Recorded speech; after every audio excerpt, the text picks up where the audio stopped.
10, 9, 8, 7, 6, 5, 4, 3, 2, 1. Ladies and gentlemen, welcome to the third edition of Africa's #1 Global Summit on Personal Branding, the Personal Branding Summit 2023, changing the narrative. Your personal brand is indeed your secret sauce. You're going to have a personal brand whether you want or not. Everything you share online, every email you send to your audience, every blog post you've ever written, every live event like this one that you've hosted, they're all part of your brand. Who are the audience? With that information, we can start to create our own strategy. It is about what I want them to know about me. What do I want them to know about me? What do I want to sell to them about me that will make them give me job? This is a platform that's going to create the impossible in the future, and I'm honored to be part of it. Convert your social media followers into paying customers. Build your funnels. Do not build a duplex on another man's land. What do you want to be known for? Trust me, what you want to be known for is your promise.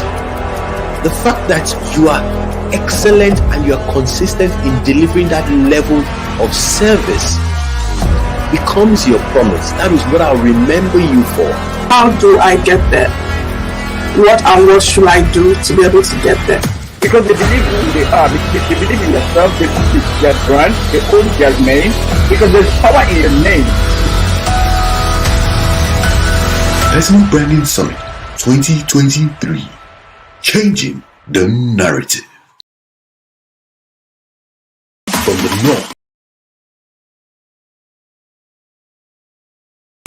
north, south, east, and west, in music, sports, entertainment, and technology, Africans are changing the narrative, and Africa is rising.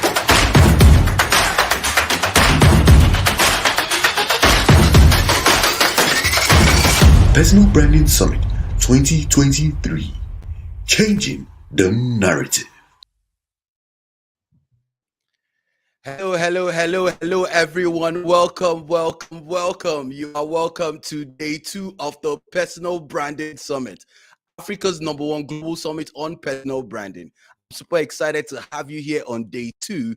And if you were just joining us, if you missed yesterday, you kind of missed a lot, but not to worry. We have the recap of yesterday, day 1, to right here. We're going to give you that very soon. And before we go right into that, I want you to know that, trust me, you are in the right place at the right time, because we have experts. When I mean expert with a cumulative of over 100 years experience in creative and entertainment. We have from rappers to tech entrepreneurs to marketing experts to A&R and talent developers. They're all here at the backstage. I'm not going to reveal any names right now, but I know you kind of have an idea who I'm talking about. So without further ado, we're going to go right into the recap of yesterday. And then when we come back, guys, we have our very first speaker.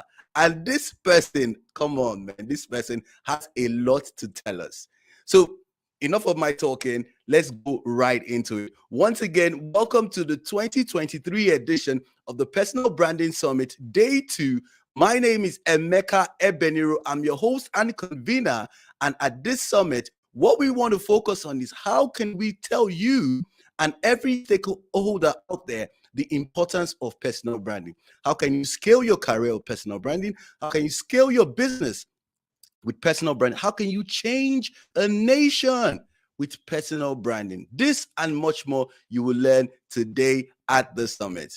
Like I said, when we come back, I have a special person right here to share with you. Okay, I don't want to reveal the name. I almost did that. So but don't worry. We're coming right back after this. From the north, south, east, and west, in music, sports, entertainment, and technology, Africans are changing the narrative, and Africa is rising.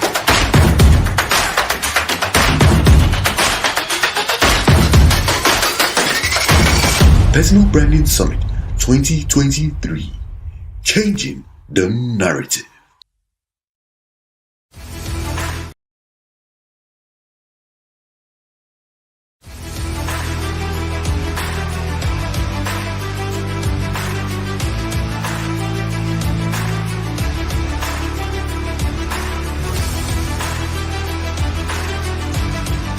Ella from S&D unit. I'm super happy to be at the MTN 2023 Sales Conference. It's been an amazing experience. In fact, this year, the tech experience was awesome.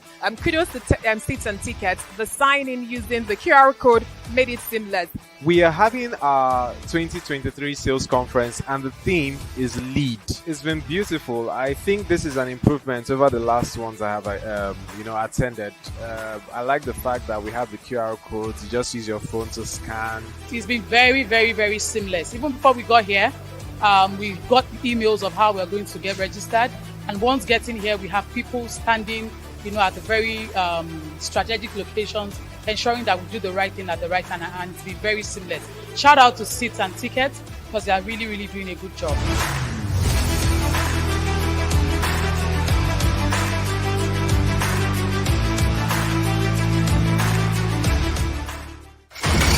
Personal Branding Summit 2023. Changing the narrative.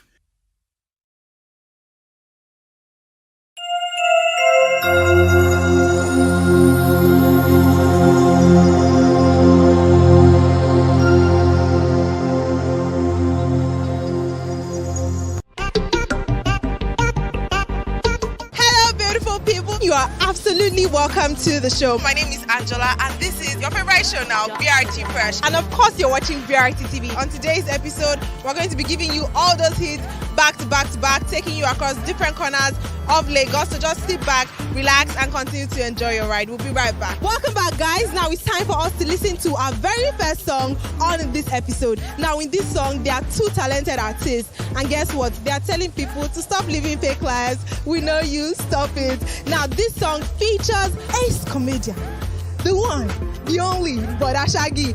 Enjoy Bode Black featuring Wale Turner with Balu. Please join me as I welcome the one and only CDQ. Hello! Hi, Mama. How are you doing? I'm fine. You? I'm fine, thank you. It's nice to have you on the show. Thank you for joining us. If you're just joining us, then you're right on time for me to introduce our very special guest. His name is Kehinde Peter Otolorin. Hey, I got it. AKA Kenny Black. Whoop, whoop, whoop, whoop, whoop, whoop, whoop, whoop. Hello. How are you doing? Very well. Yo, it's your favorite boy Shiba, aka Mr. Ayoba. Thanks to everybody for voting. I'm here and it's about to get down.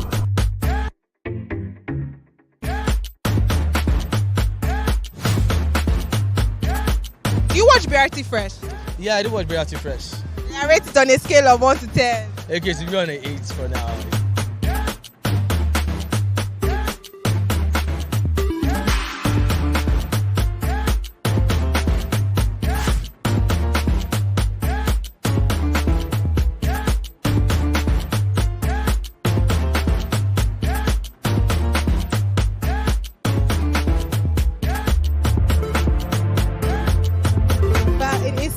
To go. I remain your humble host on BRT Fresh, Angela. Until the next episode, keep watching BRT TV. Bye-bye.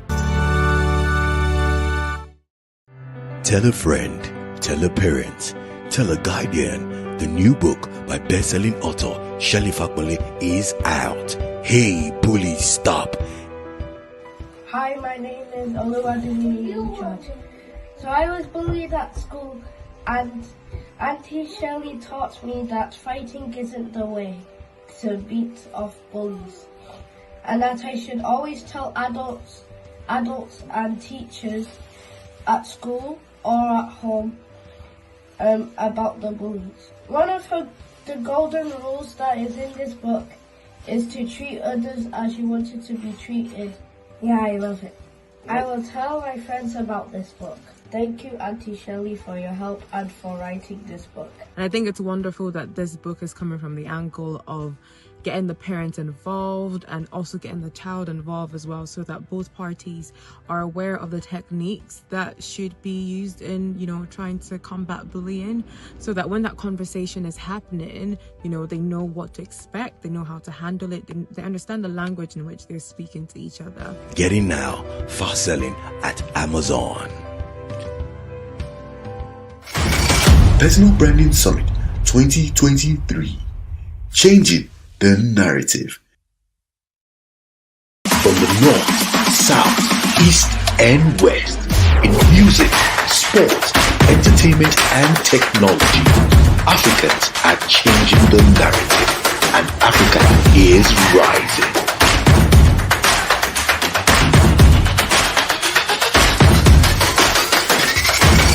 Personal Branding Summit 2023.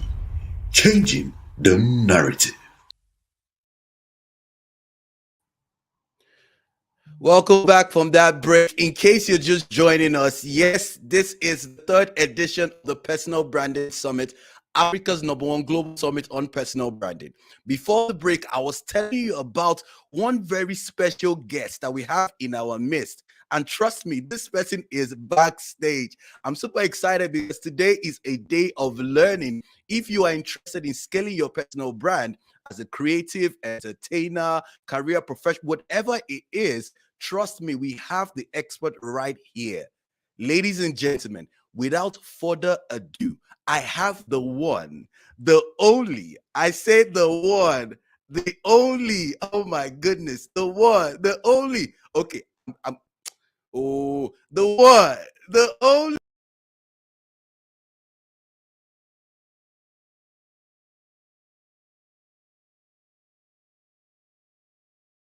Ladies and gentlemen, welcome Ella Nnadozie.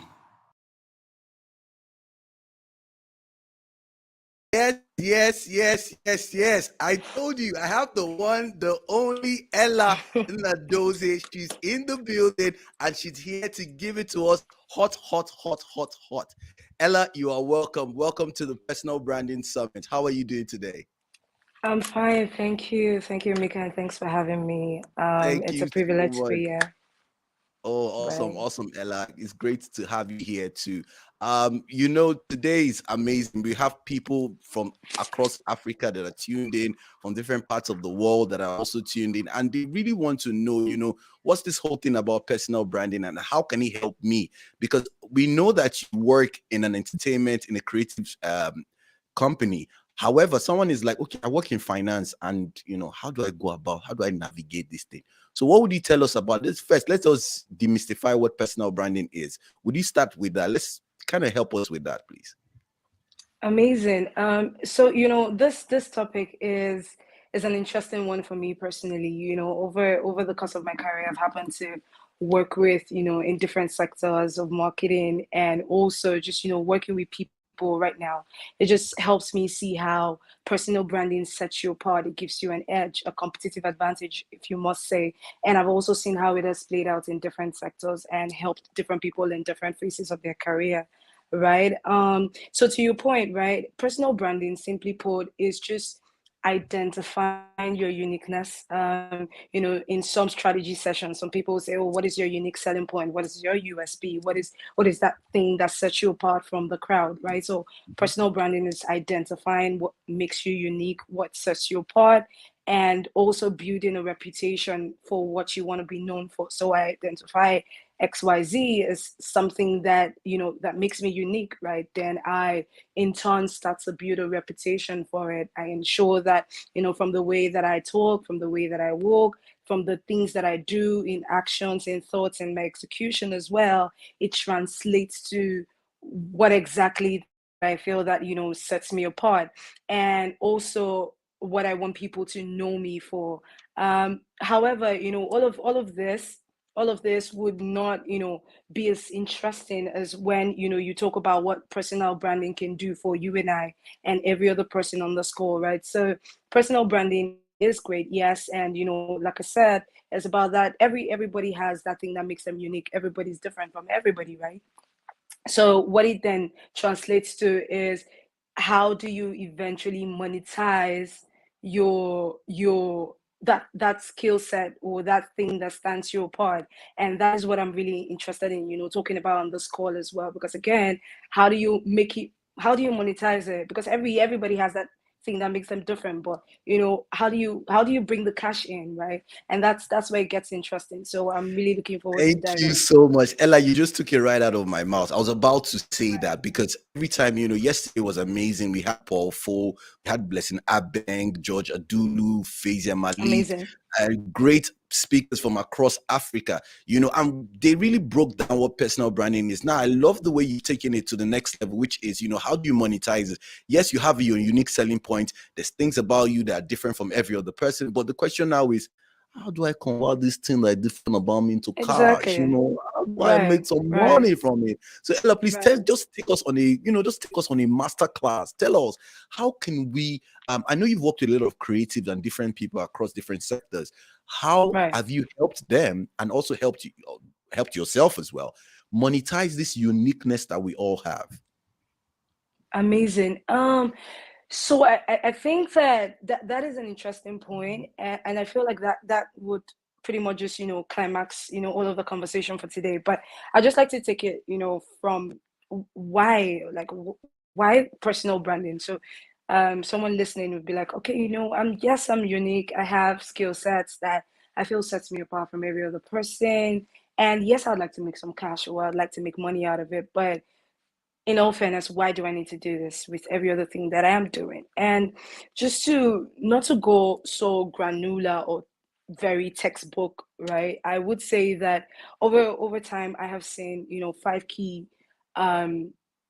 key tangible reasons or benefits as it were, or advantage that personal branding can create, and in turn bring that extra income as it were.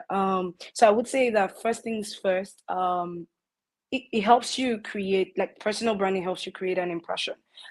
So there's this adage that goes, you only get to make an impression the first time, right? So in this highly competitive world, in this time where everybody is literally struggling to get ahead, to be the guy, right, or be the go-to person, you necessarily have to stand out from the other person. The other person is great, but again, to ensure that you are the person that's being considered, question is, what is the extra that you're bringing, right? So I would say, and it's interesting because again, data suggests that the attention span of a human being is shorter than a goldfish, which is interesting, right? Because a goldfish is like 9 seconds, I think, and a human being is like, an average human being is like 8.25 seconds. So it means that all of the things that we're going through as a people, as as a country, as a nation, and also the world at large as well, people have stuff, people are dealing with stuff. So when I meet you, what is the first thing that I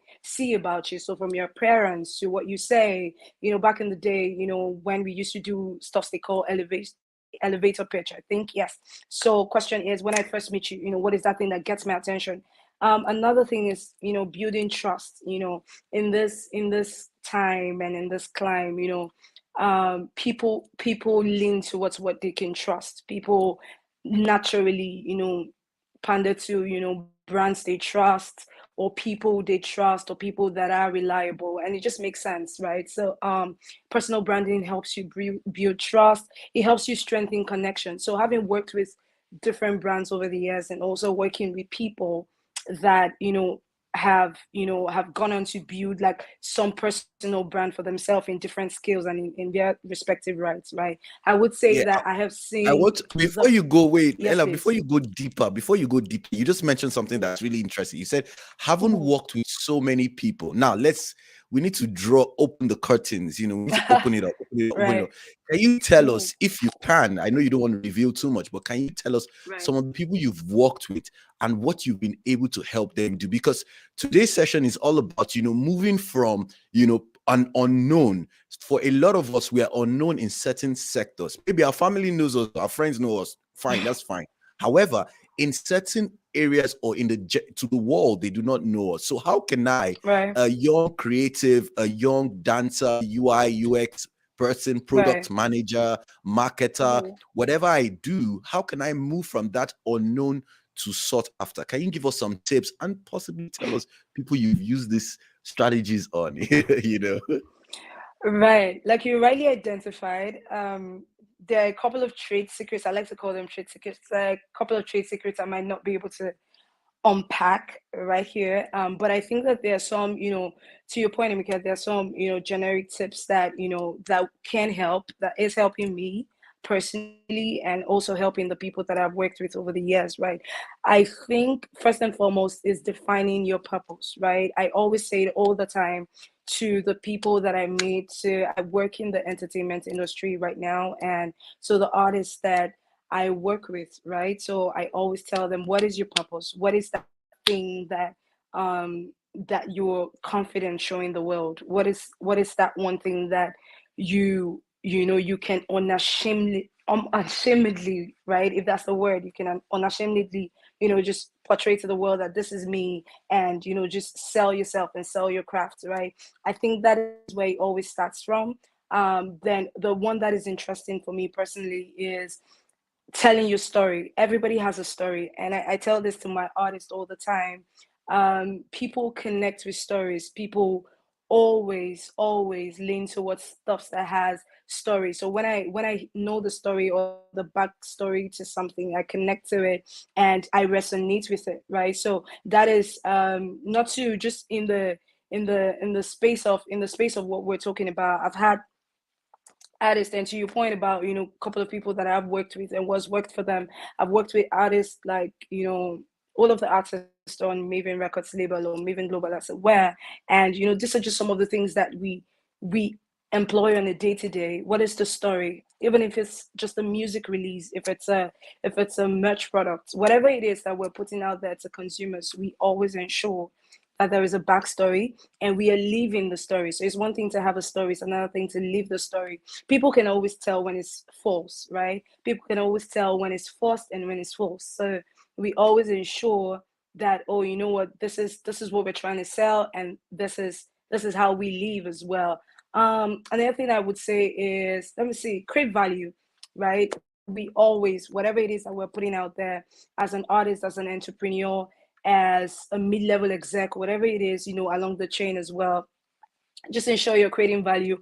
People always, patronize. Again, back to the monetization sense of it. People always patronize, or people always come back to whatever it is that provides value. I wanna, I don't know, use a brand or patronize a brand or be a loyal consumer or customer to a brand that I believe provides value. I want to talk to people that adds value to me as a person. So people always, search for things that complements them and also, provides value over time. Then also I would say, just to wrap this up, would be two things. Be vulnerable. It ties back to the storytelling bit of it. People don't want to, show too much. Again, back to show and tell, right? So people don't want to show too much. People want to be as guarded and closed as possible. But again, personal branding is you're tactful about what you want to show, how you want to show it, and what you want to portray. Because again, you're influencing public perception about yourself or your product or whatever it is that you are branding at the time.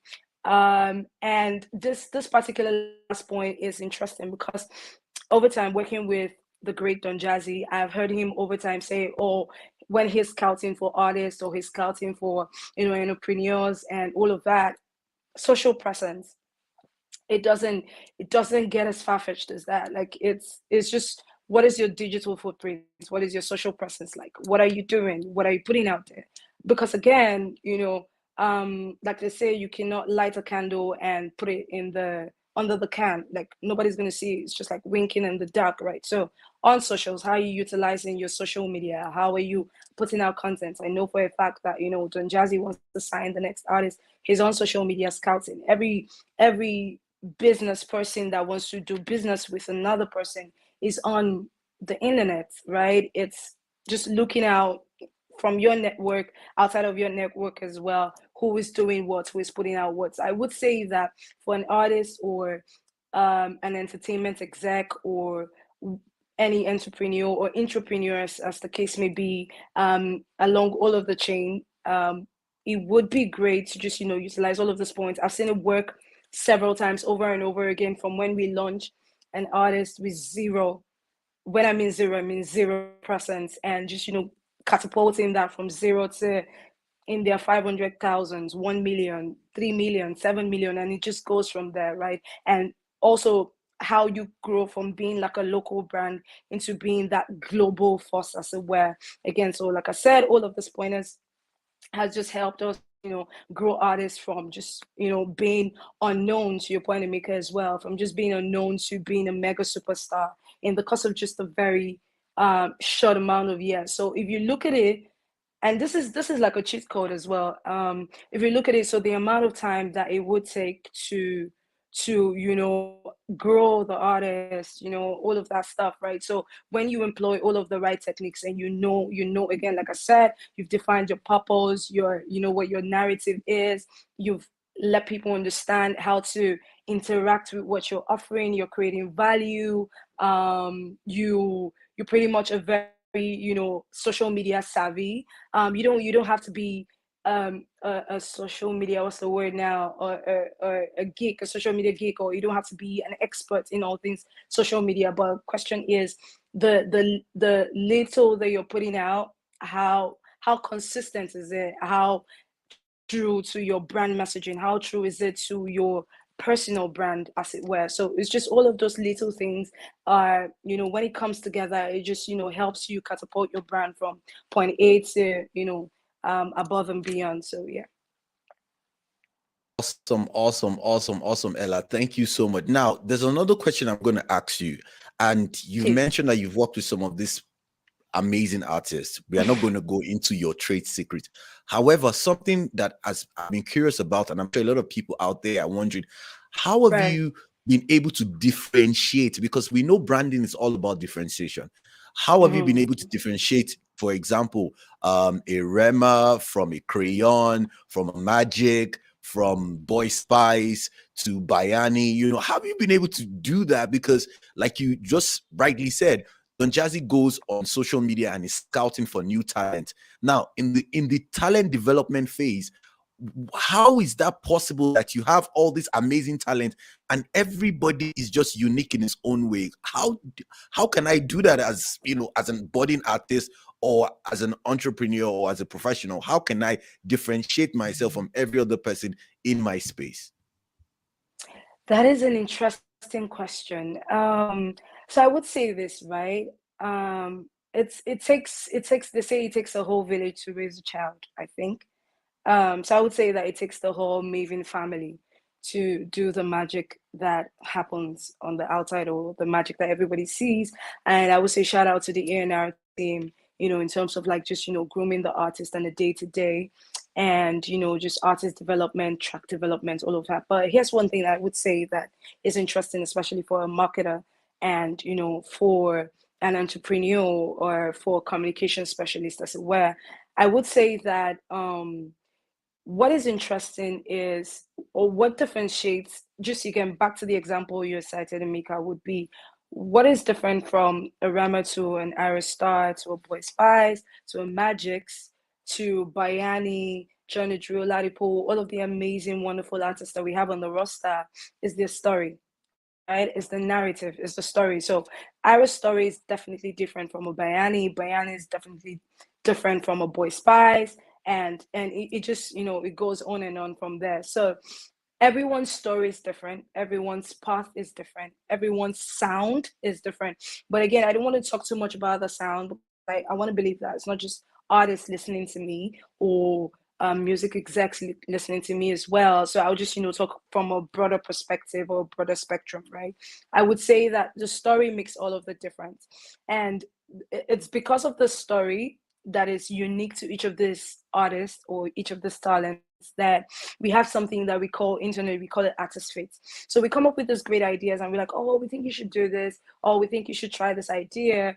But before you even, propose the idea to the artist, you're already refining the idea. It's going through like a refinement process, because you're comparing the idea, the beautiful idea, vis-a-vis what the artist's story is, what the artist's narrative is. So there are things that I necessarily would not, engage Boy Spice on, or engage a Johnny Drill on or a Ladipo because I know that, it doesn't necessarily fit, doesn't tally into, what we've projected over time, the branding that we've projected over time, and what we're still building on, as it were. So it just helps. So that narrative, that story just trickled down the whole, the whole team and the whole business, because again, it influences the sound, it influences the music that comes out, right? So you already know that again, I don't want to go too deep into some of the things internally, but again, from a generic perspective, I would say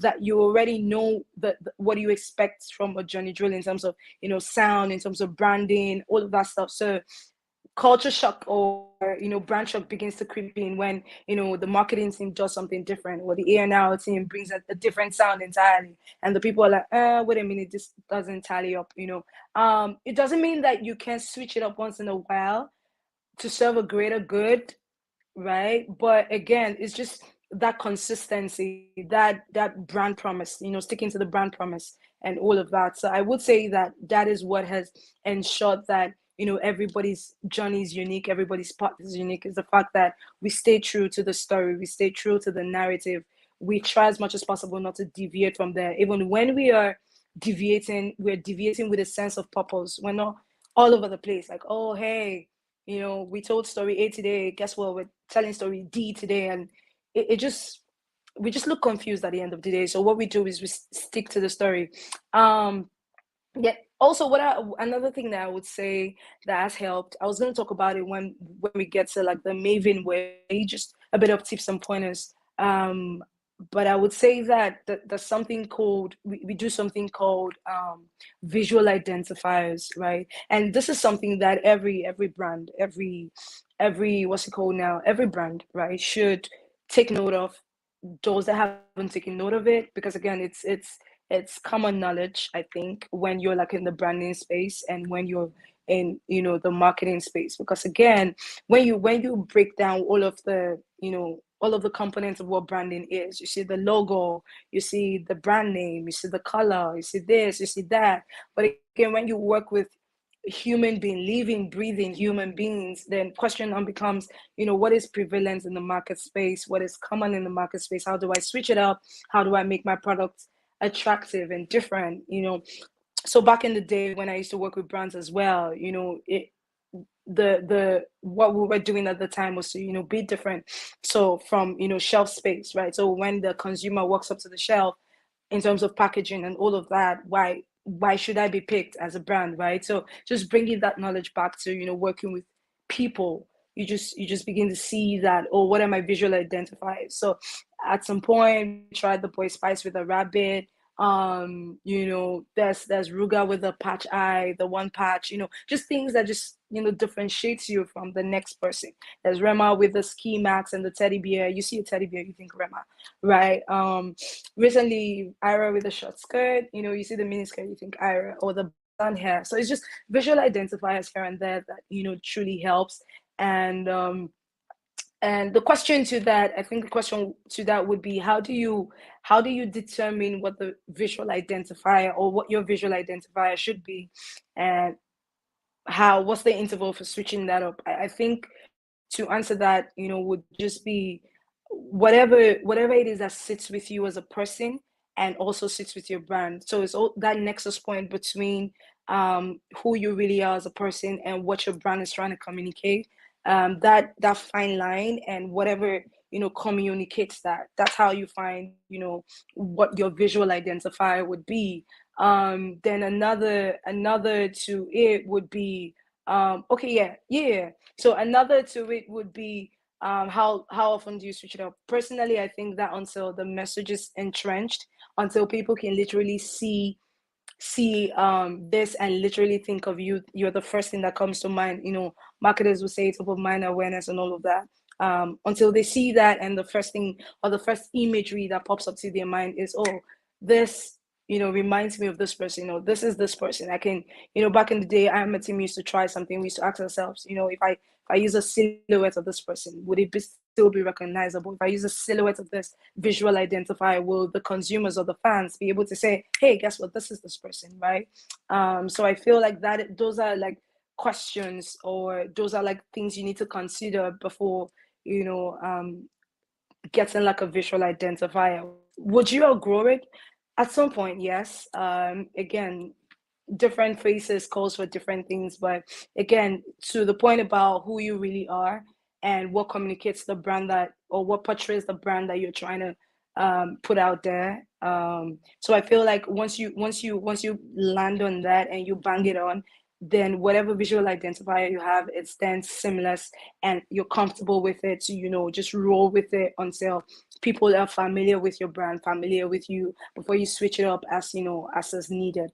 So I think those are like the two key things that has ensured that over time we've maintained a very fine line in terms of communication, tone, whatever it is, across all of these artists and their branding at large. Yeah. Awesome, awesome. I love the way you put it. You say the Maven way, and you've also mentioned visual identifiers, which is Right. really good. And one of my visual identifier is the blue. You see me wearing my blue glasses and my blue outfit. And it is really helps because these two things, like you said, differentiate A from B. And I also love the fact that you mentioned that you don't want to go into the music because music is music is music. I can't Right. take away my voice or my vocal cords. It's what I was blessed with. However, I can decide to change the way I present myself and I communicate my agree. value and purpose to the world. And I love the way you've put it. Thank you so much for that. I know that you press for time and we're wrapping, but just touch a little bit more about some strategies. You don't really have to give us straight secrets, but give us some tips, on how we can start actionable things we can start doing right now that would separate us from every other person in the market and obviously scale our brands. Yes, I think that's what people want to hear. So please, can you give us that? Absolutely. I would say, I feel like I've said this a lot, and I'm going to repeat it again because I think it's like the bedrock of branding, really. And I would say, get a story, get a story, get a story. Have your story, craft your narrative, um, identify how, or map out how you want people to identify with the value that you're offering. Every time that we as a company has led with a story in terms of like the artist, right? We've seen it pay off in the long run and even in the short term as well. We've seen it pay off because again, we've kind of gotten like early adopters in the beginning. People can resonate with the story and say, oh, when I'm rooting for this artist, right? You probably might not even have heard what the artist sounds like in terms of like, oh, the song and all of that, right? And the music, like you had said, but you can already see yourself through the lens or the glasses of the artist, and it's just seamless from there. So again, I would say please and please get a story, craft your story, craft your narrative. Don't let people define you. Define how you want to be seen, how you want to be perceived, and what you want people to take out from your brand, your products, yourself, whatever it is. Then another thing I would say, back to the visual identifier, I feel like I've spoken about it a lot as well, so I'll just leave it as a one-liner. Get something that separates you from the crowd. Again, just using the entertainment industry as a case study would be right now, the advent of the internet and the digital economy has lowered the barrier of entry. Back in the day, you have to go to maybe Alaba, hustle the CDs, all of that stuff. But now, anyone can just make music from the comfort of their homes and upload on the DSP platforms. I was reading, just to digress a bit, I was reading an article and it says that on a daily 100,000 songs are uploaded to Spotify. 100,000 a day. So imagine that sensory overload of music, right? So if you're going to be an artist in this day and climb, especially in a country that with entertainment being one of the working sectors right now, you need to come different, you need to come correct as well, like they would say in local parlance, right? So what is that one thing that differentiates you? It could be anything. It could be the something about the way you look. It could be anything. The sky is wide open and it's limitless, really. Then I would say another thing that in terms of building a personal brand that helps you long term, relationship building is key. Relationship building leveraging on, you know, networks that you have, relationships that you have. All of that stuff helps, right? We in Maven, we understand the value in relationships. We cherish relationships, and we create value and we expect value. So it's a mutually beneficial relationship at the end of the day. So identify relationships, build relationships, and scale as it were. If you're whatever industry that you're in, are there stakeholders in the industry? Are there, like they say in local parlance as well, OGs of the industry? How is your networking skills? How are you networking? How are you selling yourself? How much of a foot in the door do you have as well? Yeah, I think those are like, and I will close with this as well. I feel like from a personal space, how this has also worked with us, or worked for us rather, is the fact that brand association. So I think, yeah, some bit of leveraging here and there, but again, is the fact that, you know, yes, the brand equity of Maven is strong, and we partner with another brand just to, you know, drive home the message. Especially sometimes we do this when we want to, you know, break an artist through the door, or we want to, you know, further entrench an artist branding or messaging, right? So we, you know, look for like brands that have like a similar tailored message to what we're saying or what the artist is saying. Again, back to when I mentioned, you know, the artist feet, and, you know, we just, you know, pair it up, and it seems like a match made in heaven. So they're achieving their KPIs, we're achieving our KPIs, the ROIs are looking great, and, you know, everybody's happy. So I think those are kind of like the things that has worked for us. So just to recap, story. What is your story? Yeah, I think I mentioned as well relationship building, visual identifiers, and something that really makes you stand out from the physical point of view before, you know, what is that thing that makes them give you a listening ear even before they hear what you have to say. And brand association, who are you associating with, who are you partnering with? You know, it's not a mistake that, you know, in the Western world you see let's say in entertainment space, you know, Travis Scott is doing something with McDonald's, and Sawiti with McDonald's as well. This person is partnering with Nike, like he's doing this with this person, you know. So it's just, you know, two brands coming together, understanding that, you know, we have similar target audience, we have similar messaging, and just, you know, the power of that combined force, just to ensure that, you know, they reach more people, and it just has the multiplier effect at the end of the day. So I think like these are like practicable, actionable steps, you know, from here right now, that will take you from point A to point Z in terms of personal branding and achieving results. And also not to forget how we started monetizing the result, because again, personally, I feel like if you're doing all of this and you're not making the money out of it, to what end? So yeah, so these are things that has, you know, worked for us, gotten us the money, yeah, and, you know, just worked for us over time. And we're not all that there yet. We're still figuring things out, we're still working towards it and all of that. But as I speak this as well, these are things rather that we're, you know, implementing as well to, you know, further get us, you know, above the line. So yeah. Awesome. Thank you so much, Ella. You have given us Thank a real you. masterclass, and I can see the comments.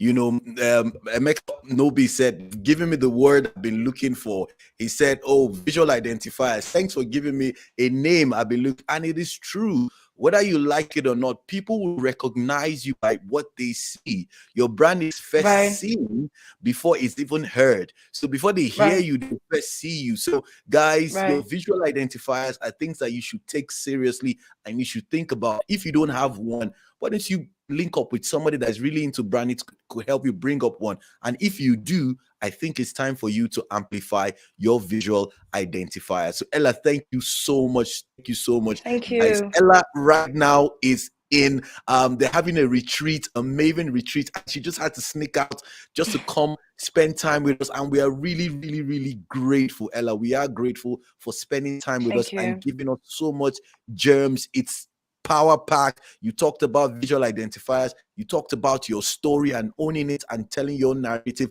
You talked about, you know, how you can differentiate yourself and, you know, be consistent with that story, because like what you said, you can't just pop in today and say this is what we are saying, then tomorrow you look somewhere. No, and you gave us practical examples of Irasta with the short skirt, Ruga with the patch eye, and every other visual identifier in your team. And we are really grateful. So thank you so much, Ella.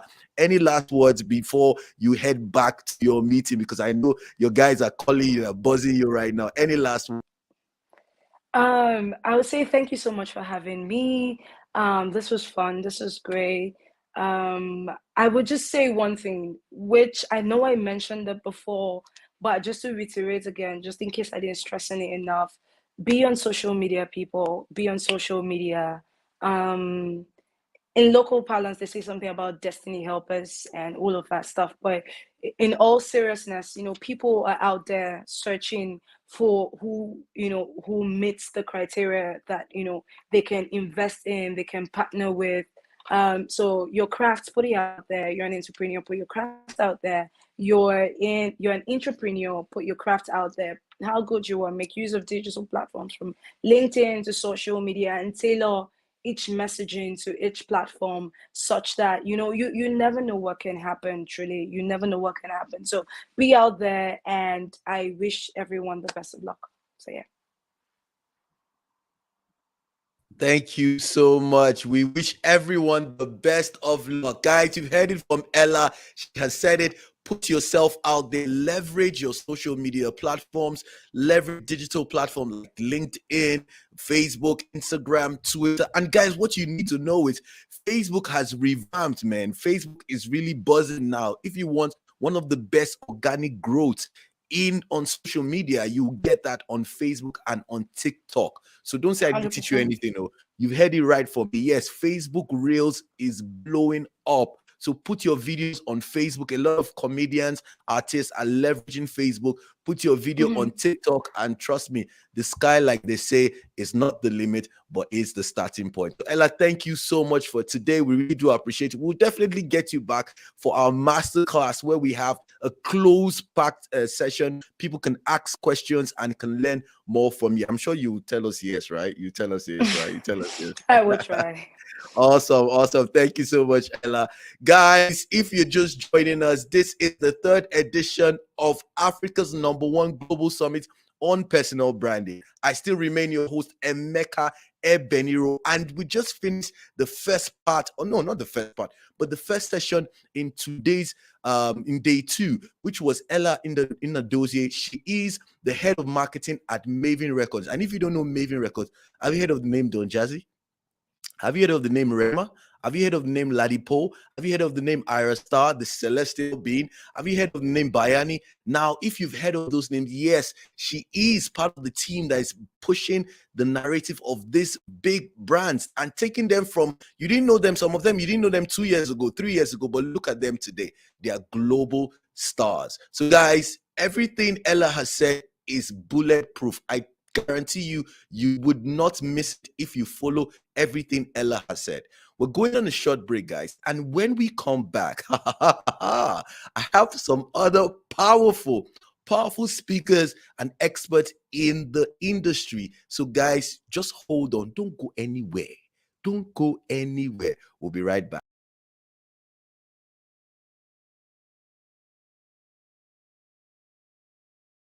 From north, south, east, and west, in music, sports, entertainment, and technology, Africans are changing the narrative, and Africa is rising.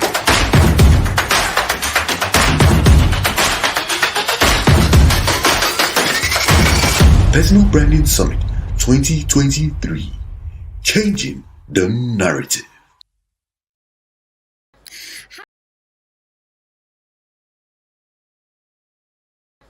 Africa's #1 Global Summit on Personal Branding is happening, and this is the 3rd edition. This year's summit is tagged Changing the Narrative, and we're on the streets of Lagos to find out, people's perspective on personal branding and also to change the narrative in a spectacular way. I bet you can't wait to find out. Let's get started. Hi, good afternoon. Yeah, good afternoon. How are you doing? I'm very well. What's your name? My name is Daniel. Daniel. So Daniel, what do you do? Well, I'm a driver. A professional one in quotes. So I work with this company, and it's been a good one all this while. All right. So, do you own a personal brand? Do you have your own brand, your own identity? No, for now. Not for now. But what's your take on personal branding generally? The world is going global. Everyone is a brand, artist, and all of that, actors. Everybody's branding. What's your take on creating awareness for your brand? Well, if you want to go far in life, you have to definitely create awareness. And personal branding is one of the ways to create awareness. And when people are aware about your products or whatever you are doing, I'm sure that kind of business will definitely grow in one way or the other. All right. So, are there brands that you look out to work with? Like you're looking up to these brands, like, oh, I want to work with these people in the next 3-4 years. Well, I'll say Shortlast. What's Shortlast? What do they do? Shortlast is a kind of logistic company. They move people here and there, and it's kind of professional. It's professional, and the pay is good. Hi, good afternoon. Good afternoon. What's your name? My name is Kabirat. All right, Kabirat. What do you understand by personal branding? Like everybody is branding now. The artists are a brand. What's your take on branding, on personal branding? Personal branding is a very good thing. You know, when you have your own brand, you own you are the CEO basically. You make money, and probably you have employees, people that work under you. Like once you take it as a career, it's a very good thing. You should be able to see yourself very far, and you must have plans for your brand, and it's a good thing. All right, Kabira, do you own a personal brand? Not at all. I don't own a personal brand. Okay. What would you like to change if you were to own your own brand? What would you like to do? What difference would you like to make with your brand? Advertising, customer service, because personally, customer service is something everybody who loves a very good service. And personally, I hate it when I go somewhere or go to buy something and the service is very bad. So when I own a brand, I'll make sure to work on my customer service, advertising, and make my brand look very attractive. All right, thank you very much. There you have it. That is, people's perspective on personal branding and what they think about their own personal brand and how they can develop their personal brand. Personal Branding Summit 2023, changing the narrative.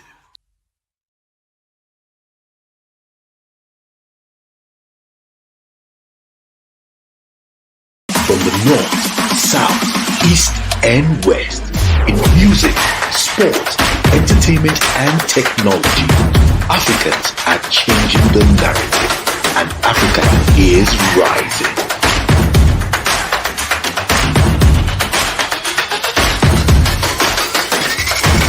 Personal Branding Summit 2023, changing the narrative. Your wife asks you, my husband, what will you eat? I cook rice. If you have 2 heads, say you want to eat beans. Ladies and gentlemen, welcome forever.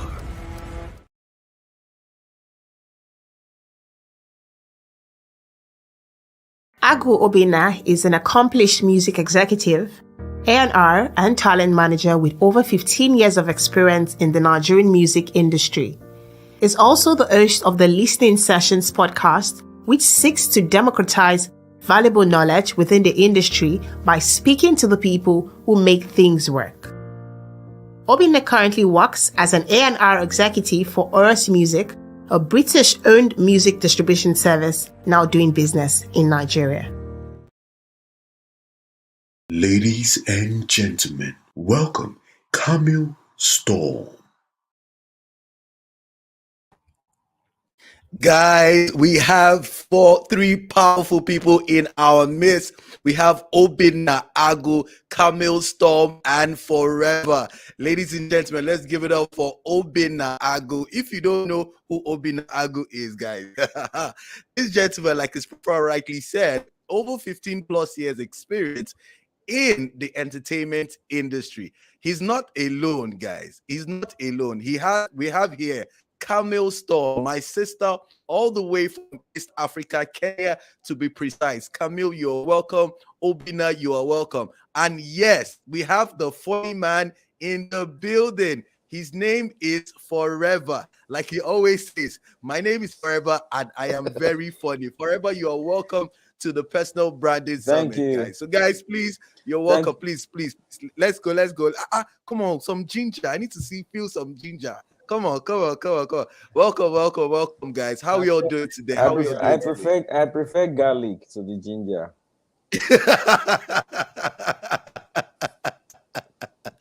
I know. Thank you for that. Obinna, how you doing today? Camille, how you doing today as well? I'm great. Very well, thank you. I'm doing. Sorry about that. Please, so let's go. Obinna.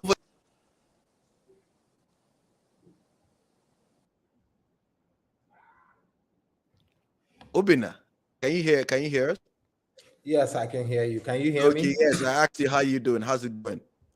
Oh, I'm good. I'm great. It's been an insightful session so far. Yeah. So shout out to you for even doing this.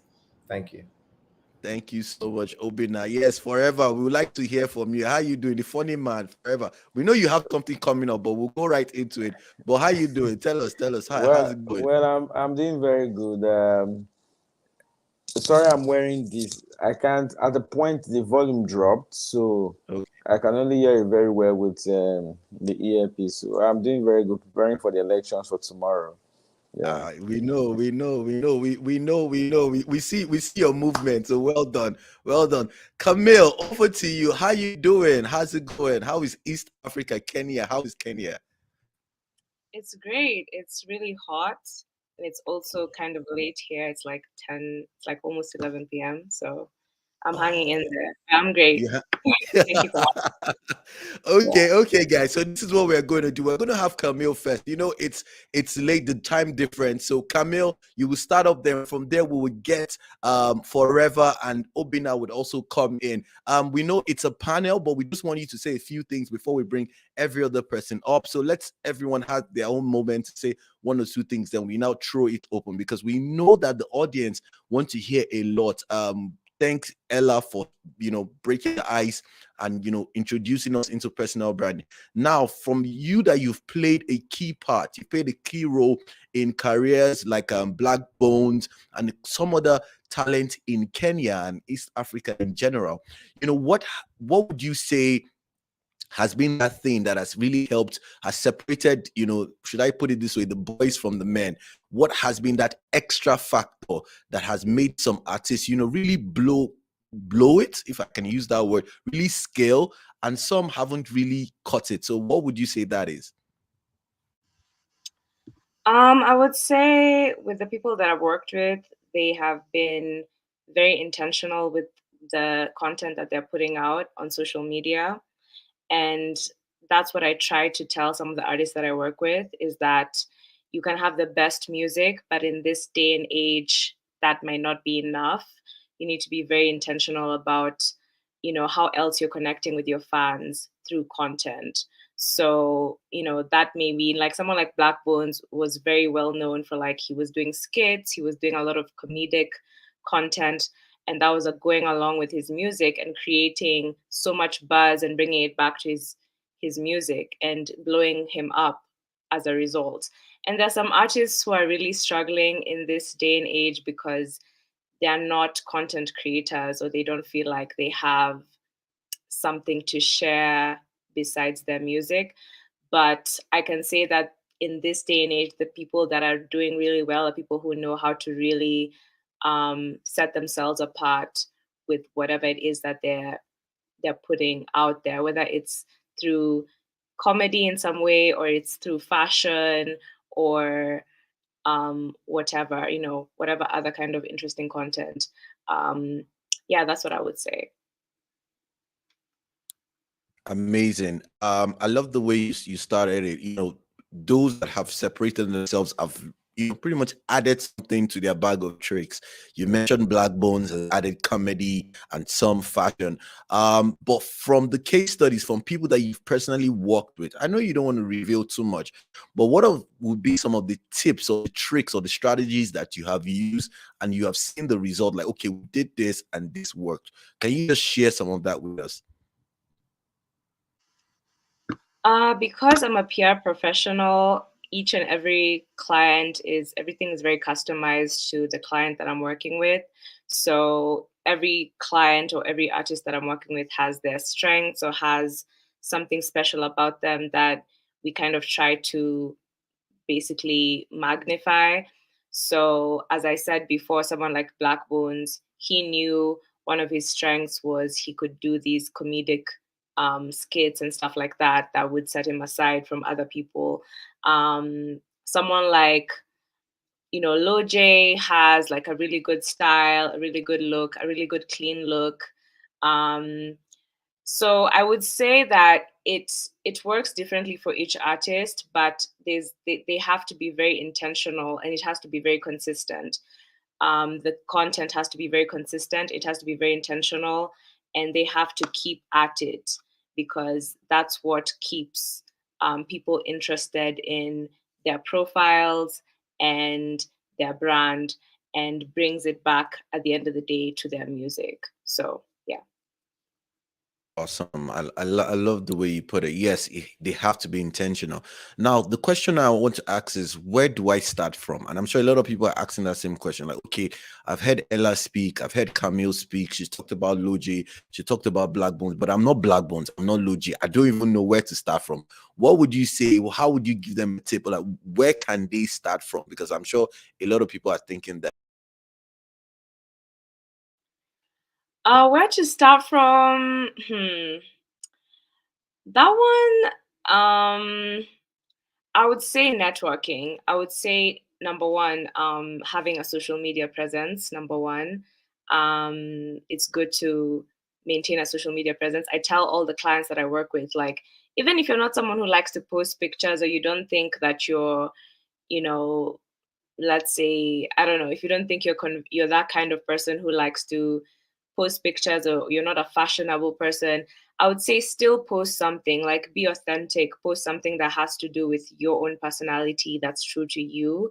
And you'll find that's how you attract your core fan base at the end of the day. You don't have to pretend to be Black Bones if you're not Black Bones. You need to be yourself and focus on that content. So I would say number one, do start like growing your social media, posting on every social media platform, maintaining a presence. And then I would say networking and letting people see you outside of social media, meeting people, going to events, letting people know who you are, so that, they can tie a face to a name and they can see you in the flesh and understand what you're about in the flesh. And that at the end of the day, that those two things done over a period of time will create something that people will remember in their minds. Networking. You mentioned networking. You mentioned having your own style. That is really good. Now, before we take a break on this first part and we come back with some real fresh round of questions. What would you say has been some of your own, learnings from separating yourself from every other person in PR? Not just only in East Africa, but globally, because one thing that I noticed looking at your profile and following your work closely is you were able to identify some specific problems and you pretty much filled that gap. But I don't want to blow your horn. I want you to do it yourself. What would you say are the things that you have done that has really kind of worked for you, as a PR executive and a brand developer or A&R? I think my biggest thing has been networking. That's what's really helped me since I was 22, when I realized I wanted to do this music thing. And I saw that, I'm from Kenya, but I saw that Nigeria was where things were really, blowing up in Afrobeats and stuff.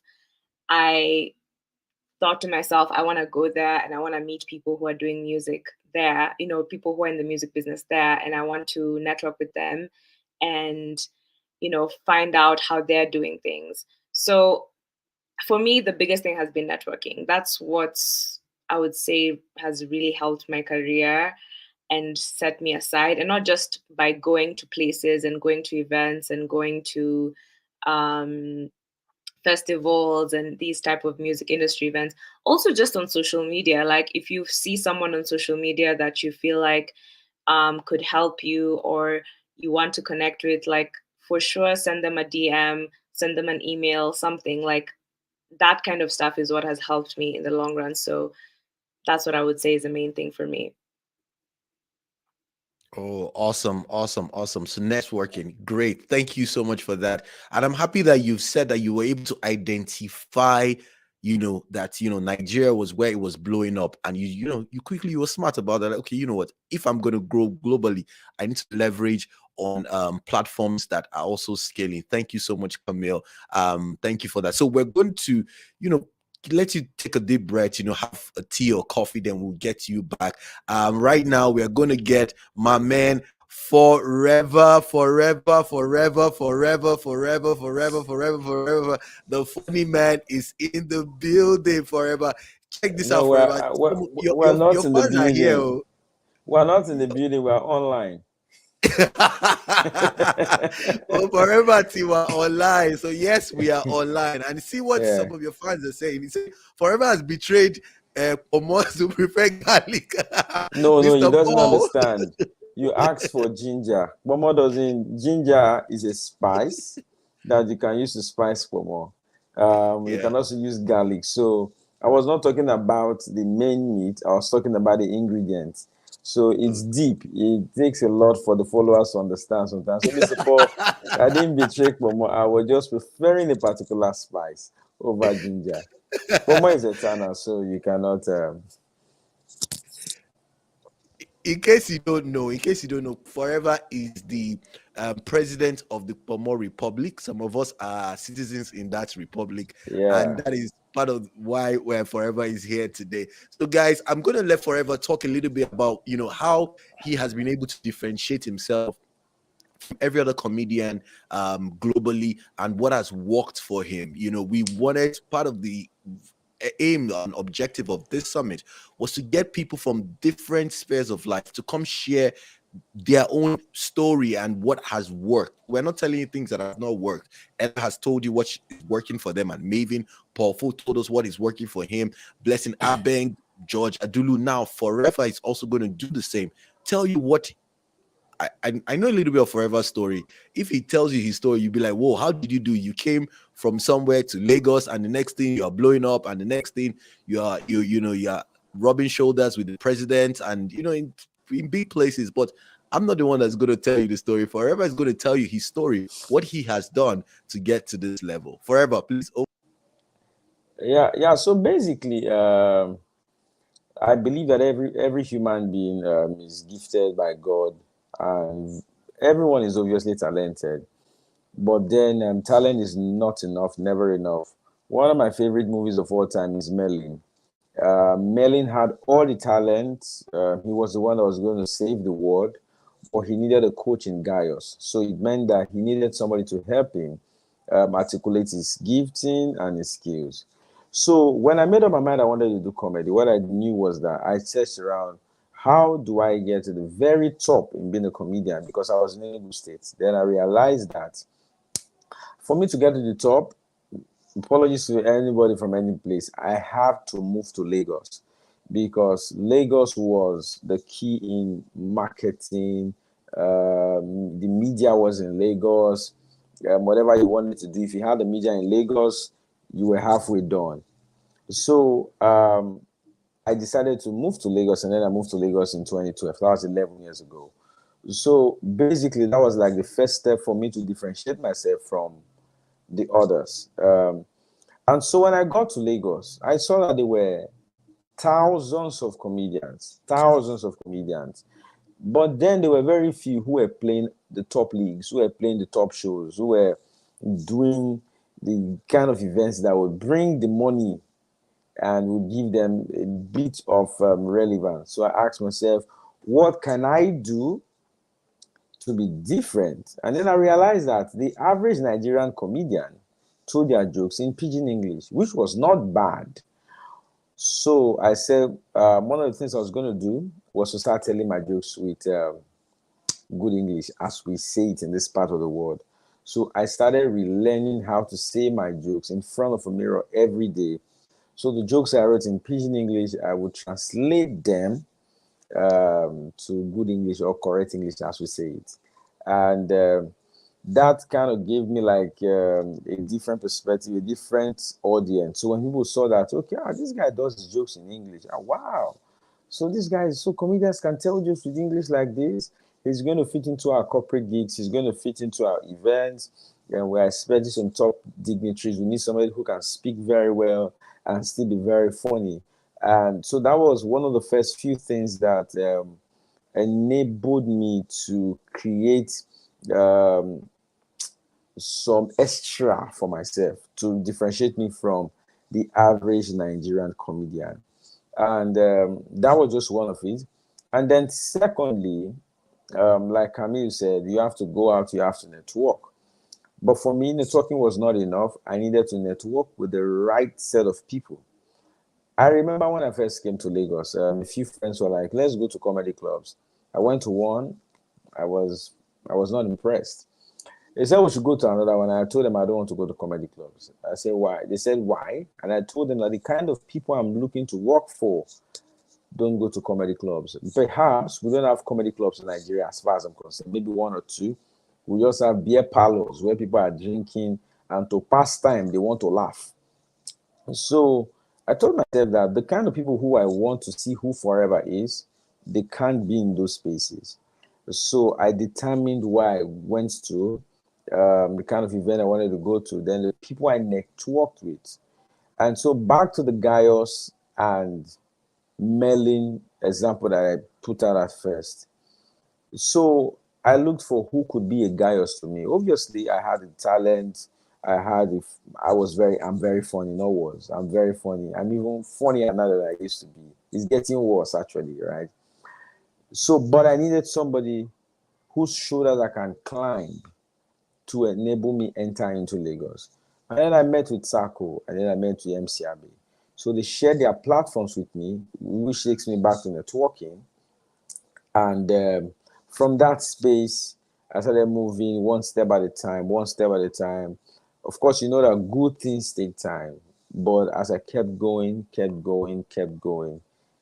doors kept opening, and they are still open. That's just like a brief for now. Amazing. Thank you forever. As you kept going, doors kept opening. But you mentioned something very important. You were able to identify, should I call them your ladders, your helpers, people that, gave you platform to get to this level that you are in. And why is that important? Because somebody out there is thinking, you know what, I don't have anybody, I think I'm good.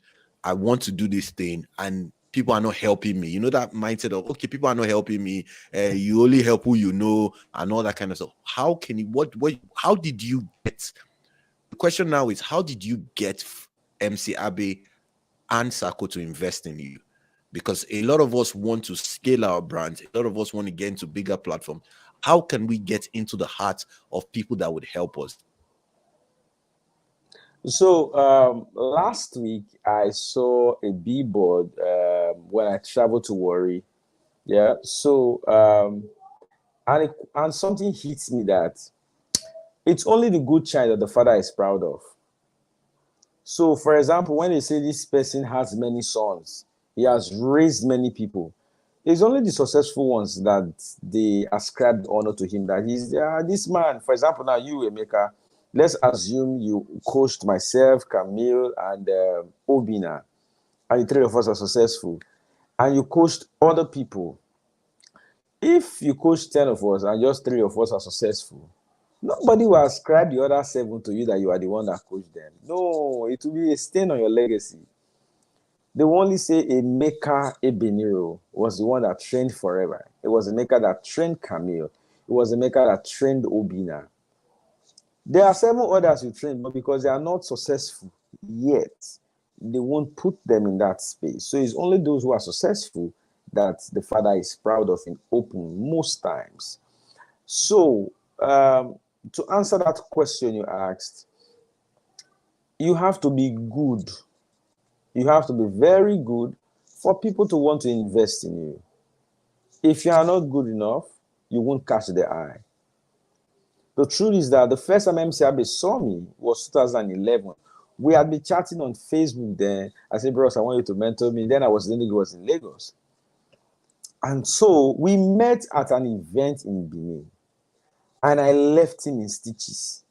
When I was done performing, no jokes, I gave him so much work that when he came on stage, it was like, wow, man, forever you have done so well. Now, he was seeing me for the first time, but then it was easy to now say, okay, I'm going to work with this guy. Same thing with Sako.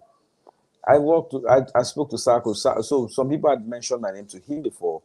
But then when he saw that, okay, this guy is good, it was easy to work with me. So for many people who want people to, there are a few guys that I work with right now who are like proteges to me. They are good because somebody as busy as MC Abe and Sako cannot have the time to be training somebody from afresh.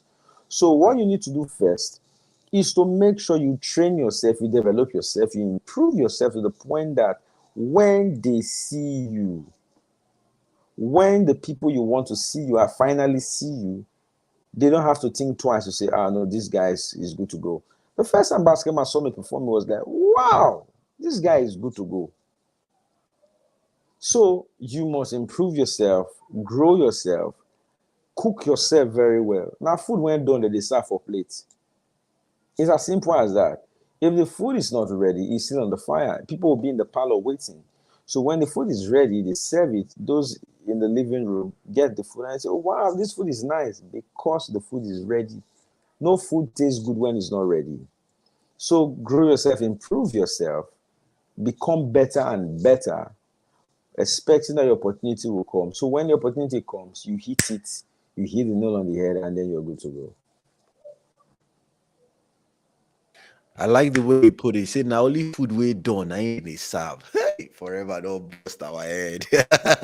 Forever don't bust our head. It's only the food that is ready, that's the one that it will serve. No food tastes good when it's not ready. So the same thing applies to us in our business, in our careers. We need to develop our brands. We need to develop our skill set so that when we are ready, our food, as the case may be, will be served to the right audience. Your product will be served to the right audience. Your gifting will be served to the right audience. And it goes on and on. Forever, we're going to take a break now. We're going to call up my man, Obinna Agwu. And then after Obinna Agwu, we'll get everybody in for the panel. And we'll also take some other few words. Okay, so forever, please go grab some water, some juice, and some pomo, and use that to relax, while we go on this short break. So guys, we're going to a short break. When we come back, Obinna Agwu is going to come up and say a few words. Then we have our speakers again. So please don't go anywhere. Don't go anywhere. If you missed yesterday, I've said it before, if you missed yesterday, we have the recap and you're going to see what happened, what took place yesterday. It was really powerful. Trust me, it was really powerful. So after the short break, we'll take a recap of yesterday, then we will get my man, Obinna Agwu. So don't go. However, I think personal branding has more to do than posting on social media, or has a lot to do more than social media. When you put all these things together, when you put knowing yourself, knowing what works for you, defining your core values, and accepting who you are and what you like to do, when we put all these four things together, it comes together, and then we call it personal branding. There's something that I always tell my clients. It's like, people tell me they're not really good at anything. They don't really know what they're good at.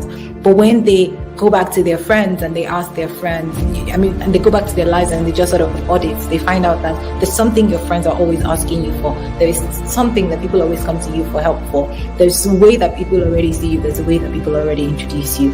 So whether you like it or you don't like it, you already have a brand. You build the audience first before you sell anything to them. Now, in the building of the audience, it takes consistency, and that speaks of your character and your discipline. Lazy people cannot build an audience. Inconsistent people cannot build an audience. For me, A good brand achieves three things. Number one, it's very authentic. Okay. By being authentic, I mean there's nobody else or there's no other brand that looks and feels like your brand.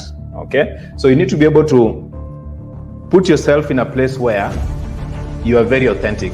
Your niche is not black and white. It can evolve, it can change. So when we are talking about your niche, it's important that you identify what makes you stand out, but also not set it in stone. Be willing to pivot, but when you're pivoting, they have to be related fields. You cannot be a doctor today and a lawyer tomorrow and a pilot the next day. There has to be some form of flow. People will only come to you if they believe in you and if they think you're right for it, so don't question that. And remember, there are a lot of people that are talking that are not as equipped as you to be speaking, so there's no harm in learning along the way and stumbling and figuring it out. You're only going to know once you give it a shot. And I also think that part of building an authentic brand goes both ways. On the one side, we need to amplify our efforts and we need to talk about the good that we're doing, but we also need to show our humanity and the struggles that we have and the challenges we have along the way. And that's why I'm also a huge proponent of mental health, because not every journey just goes from here to there. There's stumbling blocks along the way, and I think that an authentic brand speaks to the things that we've achieved and being proud and loud about that, but also speaking to the challenges that we face. People need a good example of what it's like to have a human journey. Personal Branding Summit 2023. Changing the narrative.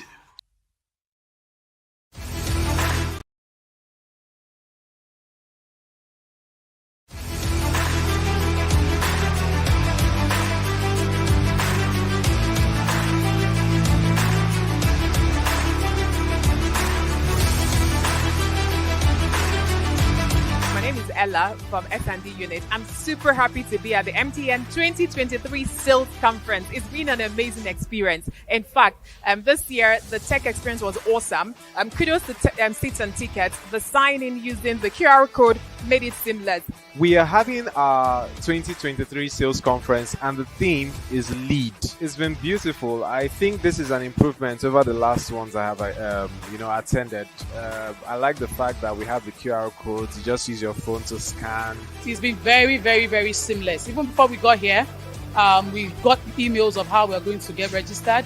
And once getting here, we have people standing, at the very strategic locations, ensuring that we do the right thing at the right time, and it's been very seamless.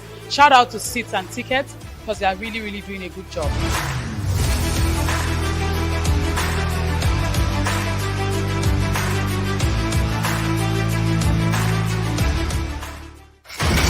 Personal Branding Summit 2023. Changing the narrative. And we are back, guys. We are back from that break. If you're just joining us, this is the third edition of Africa's #1 Global Summit on Personal Branding. My name is Emeka Ebeniro, your host and convener of this summit.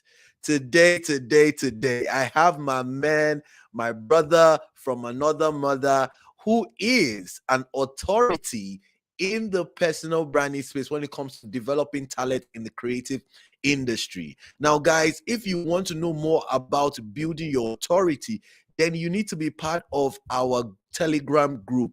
Right there, you get the opportunity of downloading a free copy of a checklist. This checklist tells you all the things you need to have to build brand authority. So if you're there, just click the link, get a free copy of the PDF, and start using it. Yes, we talked about giving out free brand audits. We've gotten 2 winners. We have 8 more to go. 8 more to go. So if you're still watching this and you want your brand to be audited, why don't you put that in the comment and say, yes, I want my brand to be audited, and we will take that from there. The team would work with you, get your details, and get your brand audited. We'll be using the checklist to audit your brand so that you know what is working and what is not working. Now, talking about what is working, Obinna Agwu has worked with so many, I can't stress it enough, so many excellent creative in the creative space in Africa, and he's here to tell us what is working. The people he has worked with, What strategies have they used, and what you can use to scale your brand? So Obinna Agwu, welcome to the Personal Branding Summit. We're super excited to have you here. Thank you so much for having me. A lot of our viewers might not know that you and I go definitely over 10 years of friendship. You've been passionately building within the music space too for quite some time, so well done. And it's been interesting watching you evolve and pivot and try out beautiful things. So thank you so much for having us here.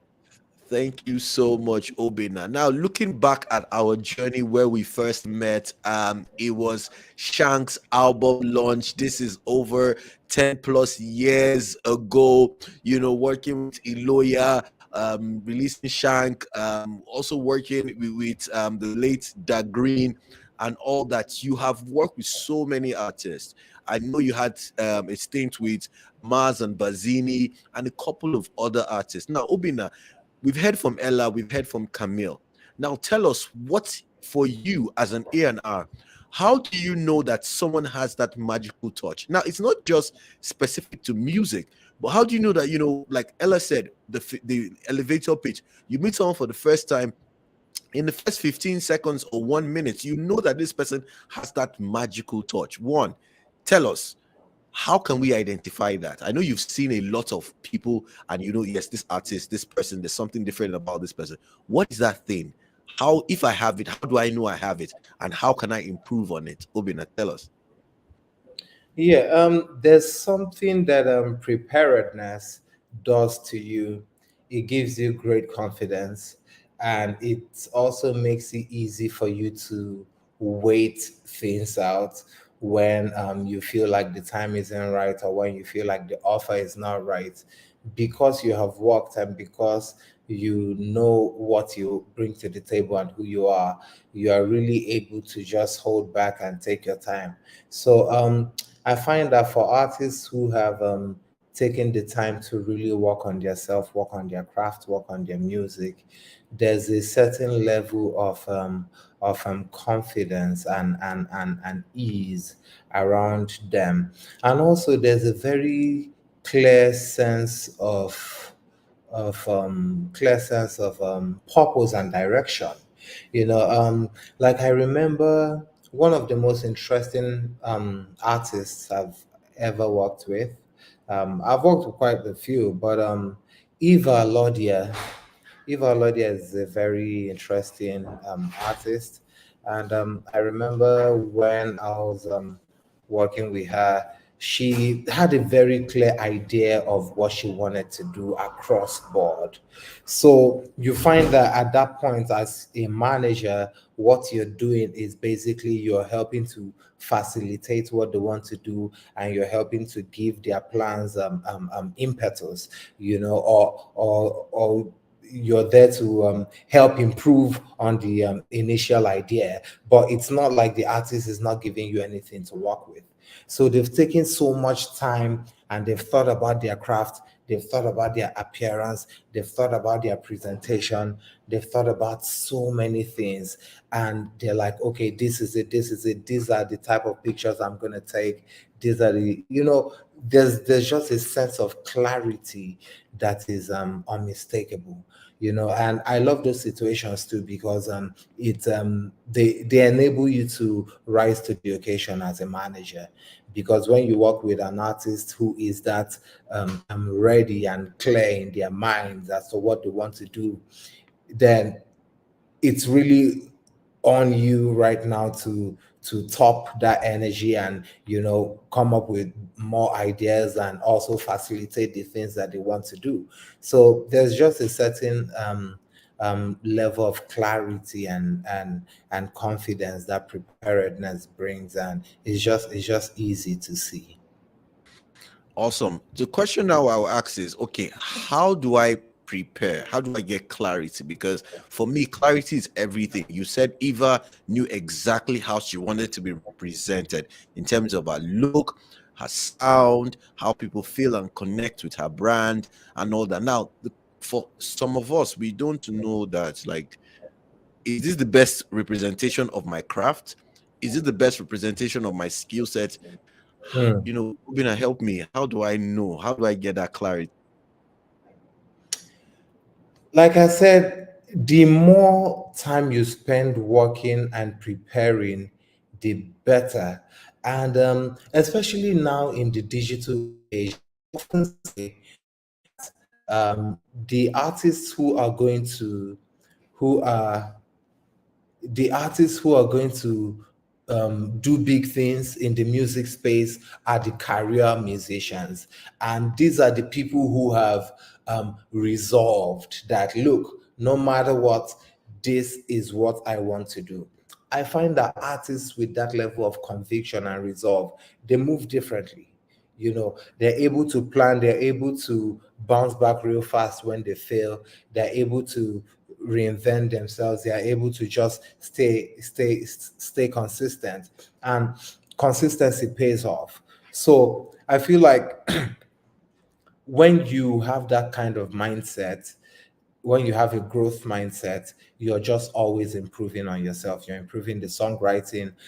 If you feel like the producers are not doing it, then you go and learn production, or you feel like you need to play an instrument, or you need to even take music business classes. You know, all that stuff. So the artists who believe in themselves will go the extra mile to really work on themselves and continue to develop and just get better as they grow. So I think that is a sure way to see the people who are serious from those who are not, because it's too many musicians in the world right now. So, but the people who are going to make something big out of themselves are the people who resolve that this is what they want to do. And even though it doesn't work out tomorrow, they will continue to be here. You know, the passionate artists, you know, the people who are willing to sit back and build long term.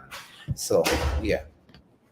Awesome. I love the way you put it. You said people who are willing to build long term. That is what personal branding is all about. You are building long term. It is not a get rich quick scheme. It's not do it today and instantly you get the result and you go back to bed. No, you plan, you develop, you keep growing, and as Obinna has rightly said, you have resilience. Awesome, awesome, Obinna. I love the way you've put it. We're going to go, Obinna. We're going to get into deeper because there are some case studies you've done. There are people you've worked with. There are things that I know that you can help us with, and we're going to go into it deeper. But before we do that, guys, I'm gonna call back Camille Storm. Camille is still backstage, so Camille is gonna come right here and wrap up her session because she has a lot to say. And if you do not know, Camille is a PR executive in Kenya, and she has worked with so many artists, budding artists, and she's well known here, also here in Nigeria. And Camille's going to share some PR tips that we can use to help improve our brand perception. So Camille, thank you so much. I see that you're still here. Thank you for that. Camille, people want to know, like, okay, fine, I'm building my brand. Obinna said it, I should be consistent. I should put myself out there. You said it earlier, I should network. Camille, what PR tips can you give me, Camille? I need to move as it dey hot, like you talk for Niger, as it dey hot, which means as it's burning, as I'm passionate about this, I want to get things done. Camille, what can I do? I would say, besides the things that we've already mentioned, another important tip is probably to leverage the power of your story. So you might not be the most fashionable person or the most attractive person or whatever, but you have a really powerful story, and that's what we as like PR professionals or publicists use to sell your story. Because at the end of the day, PR is about selling a story. It's about selling a story, and so if you have a really wonderful story, and every person has an interesting story, even I have an interesting story, I'm sure even you do. So that's what I think artists also need to think about when they're trying to market themselves. Like, what is it about you that is special and that you'd like to share that can connect you to not only, fans, other people on the outside? Because in this day and age, the music is not enough. Like, people, the biggest artists in the world, what made them so big was what was going on in their personal life that was also connecting to fans. People like Michael Jackson, etc. Like, their stories as human beings was what was connecting them to their fans even more, So leverage the power of your story. And what else did I say? Yeah, and just be authentic. Be authentic, because in like this TikTok age, people are being pushed to do things that might not necessarily come naturally to them, but you can be authentic in whatever content you choose to put out.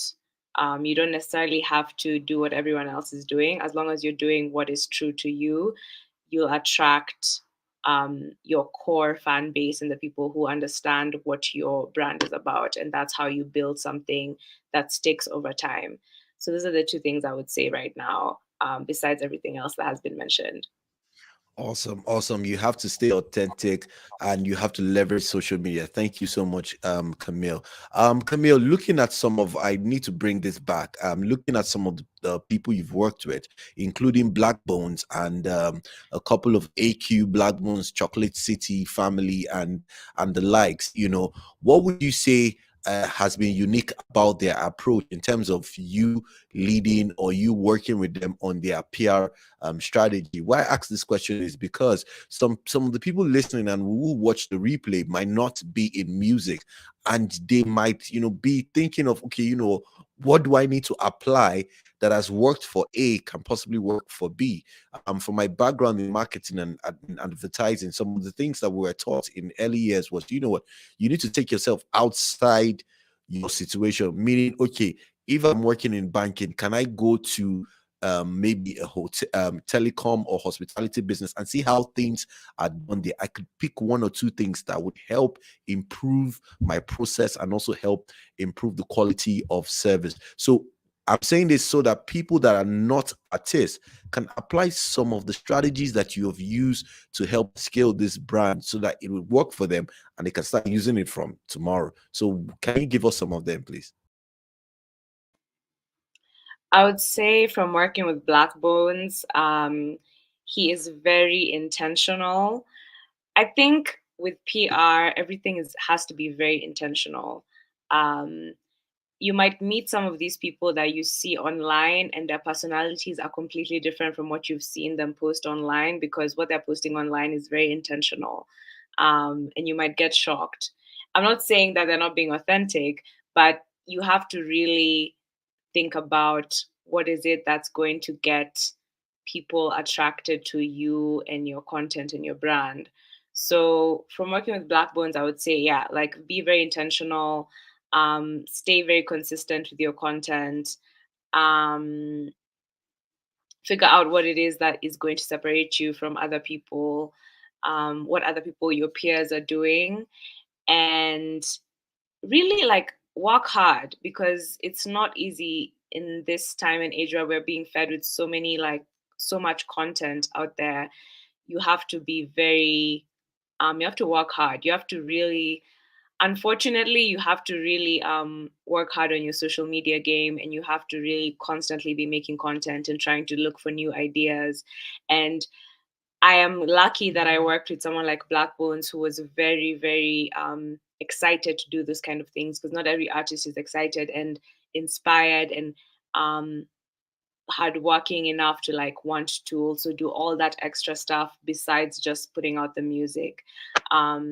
So that's the thing I would say. I would say you have to, it's a long game and it pays off in the end, but you have to think about it like it's business as well. You're putting out something that is going to eventually bring back an audience to you, that is going to sell whatever product that you're putting out there.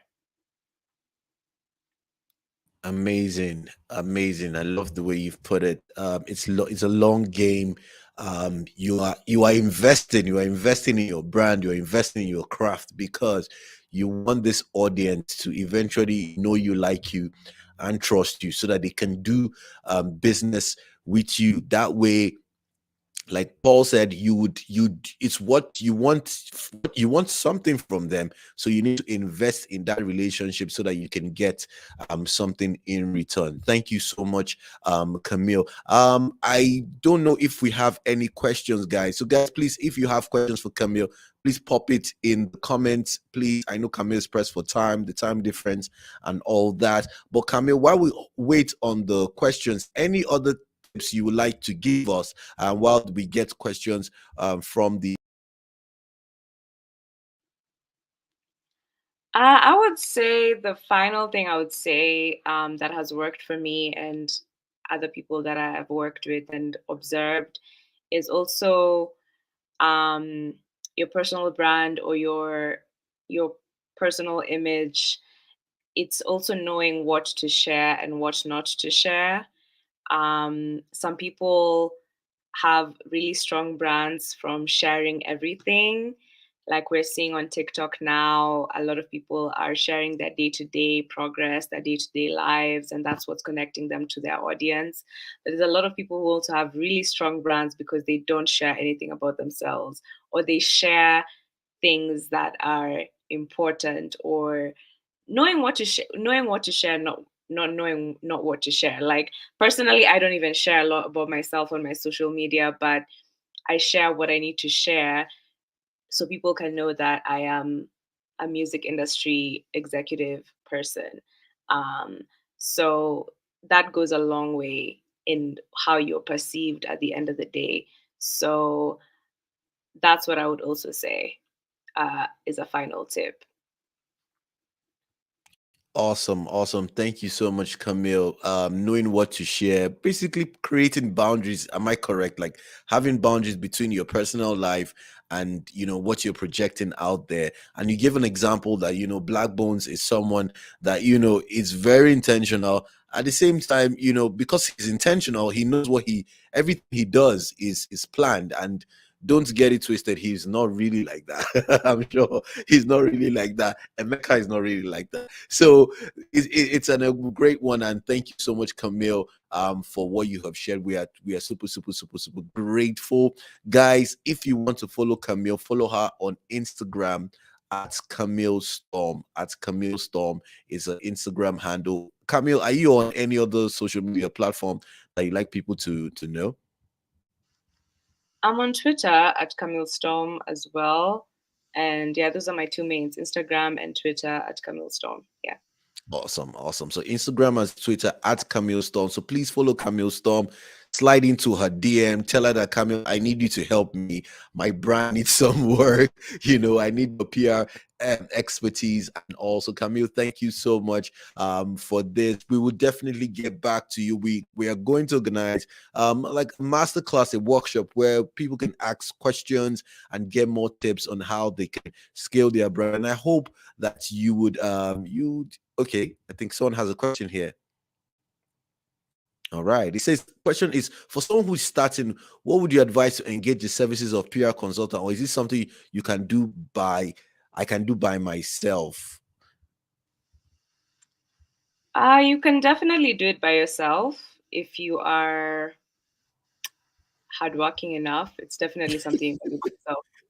Yeah, to be honest. And I've seen some people do it by themselves. It's just about growing a contact list or a network list, knowing who to email to share your in music, the music world, knowing who to share your releases with, and knowing how to, you know, having a bio, having information about your releases, having images, all these things. Like you need to have those things when you're kind of trying to sell yourself or your profile or your brand or your music. So it's something you can do by yourself for sure. It might not be as fast as if you hired someone to do it for you, but for sure, you just need to have a good bio, write some good press releases, and have a good contact list.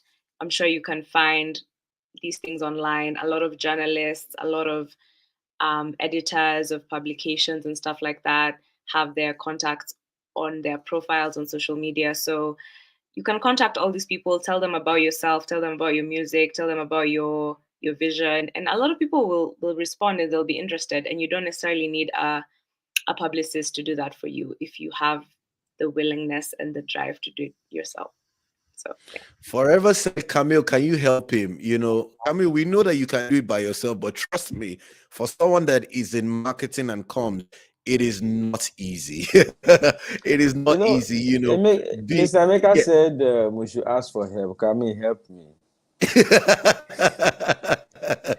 Camille forever needs help. This is not a joke. How many followers? He needs to scale to East Africa, and Camille is the plug. So forever is in Nigeria. I don't care who the Kenya ambassador to Nigeria is. She's right here in front of me. I can see her. Her name is Camille Storm. By entry into your country, you are the borders to Kenya. You are the door. You know, when I spoke at first, I said, and doors kept opening and opening. Camille, open the next door. For sure, hit me up. Oh, I'll do that immediately after now. Oh, Emeka, we have to round up quick. I need to hit Camille up. Okay, please. Obinna, are you listening to what Forever is saying? He said he needs to hit Camille. Obinna, please, can you help Forever as well? You know, we I will meet Obinna in Lagos. Obinna is here with me. Obinna is here with you. All right, before we let Camille go, Obinna, do you have any other thing you'd like to add to what Camille has said? Before we let Camille go, then we go back to you and Forever. You're mute, Obinna. Nothing much really. Just well done, Camille. Camille she has been at this for quite some time, you know, so and she understands the ecosystem. I mean, when you understand the magnitude of what she has done, like she's not even Nigerian, but there are certain Nigerian artists who know Camille more than they know Nigerian publicists, you know, and she's also very plugged into like the upcoming people. And I remember I think she was very much connected to the whole alter movement early enough. So well done. Well done, Camille. You've heard it from my boss in the game, Obinna Agwu. You've done great stuff, and also with your looking at your profile, what you've done with the Nairobi playlist and all the other events and platforms that you have built and you have collaborated with. We really do celebrate you, and we thank you for everything that you have done. So, Camille, thank you for being part of this session, and we look forward to connecting with you soon, Camille. Thank you so much for having me. I hope you guys all follow me so we can talk more. I will definitely expect it. It's late in Nairobi. Okay, I think we have some comments here, guys. People are laughing. They see. I love this networking and collaboration. Yes, you need to love it. Please follow Camille at Camille Storm on Twitter and on Instagram. Send her a DM. Obinna said it. She's well connected and she's well plugged. Even people in Nigeria know Camille more than they even know so Nigerian publicists. So thank you so much, Camille. So guys, we are not going anywhere. We're still here with Funny Man Forever. Forever is still here, guys. Forever is still here. I know Pomo Republic is voting tomorrow, and we, the citizens of Pomo Republic, we're voting, you know, as we are a sub-republic in the Federal Republic of Nigeria. However, we have with us our president of the Pomo Republic. So Forever, please tell us a little bit about the Pomo Republic and what you are doing with your tour. I know you are doing amazing stuff, and that is why you need to connect, or Forever needs to connect with Camille, because the comedy tour is going all over Africa. So Forever, please tell us a little bit. So basically, the Pomo Republic stuff was, like Camille mentioned, if there is this thing you can do that you can connect to your fans with, it aids your growth. Sorry, excuse me. So one time I did a video about Pomo. For those of you who don't know what Pomo is, that is cow skin.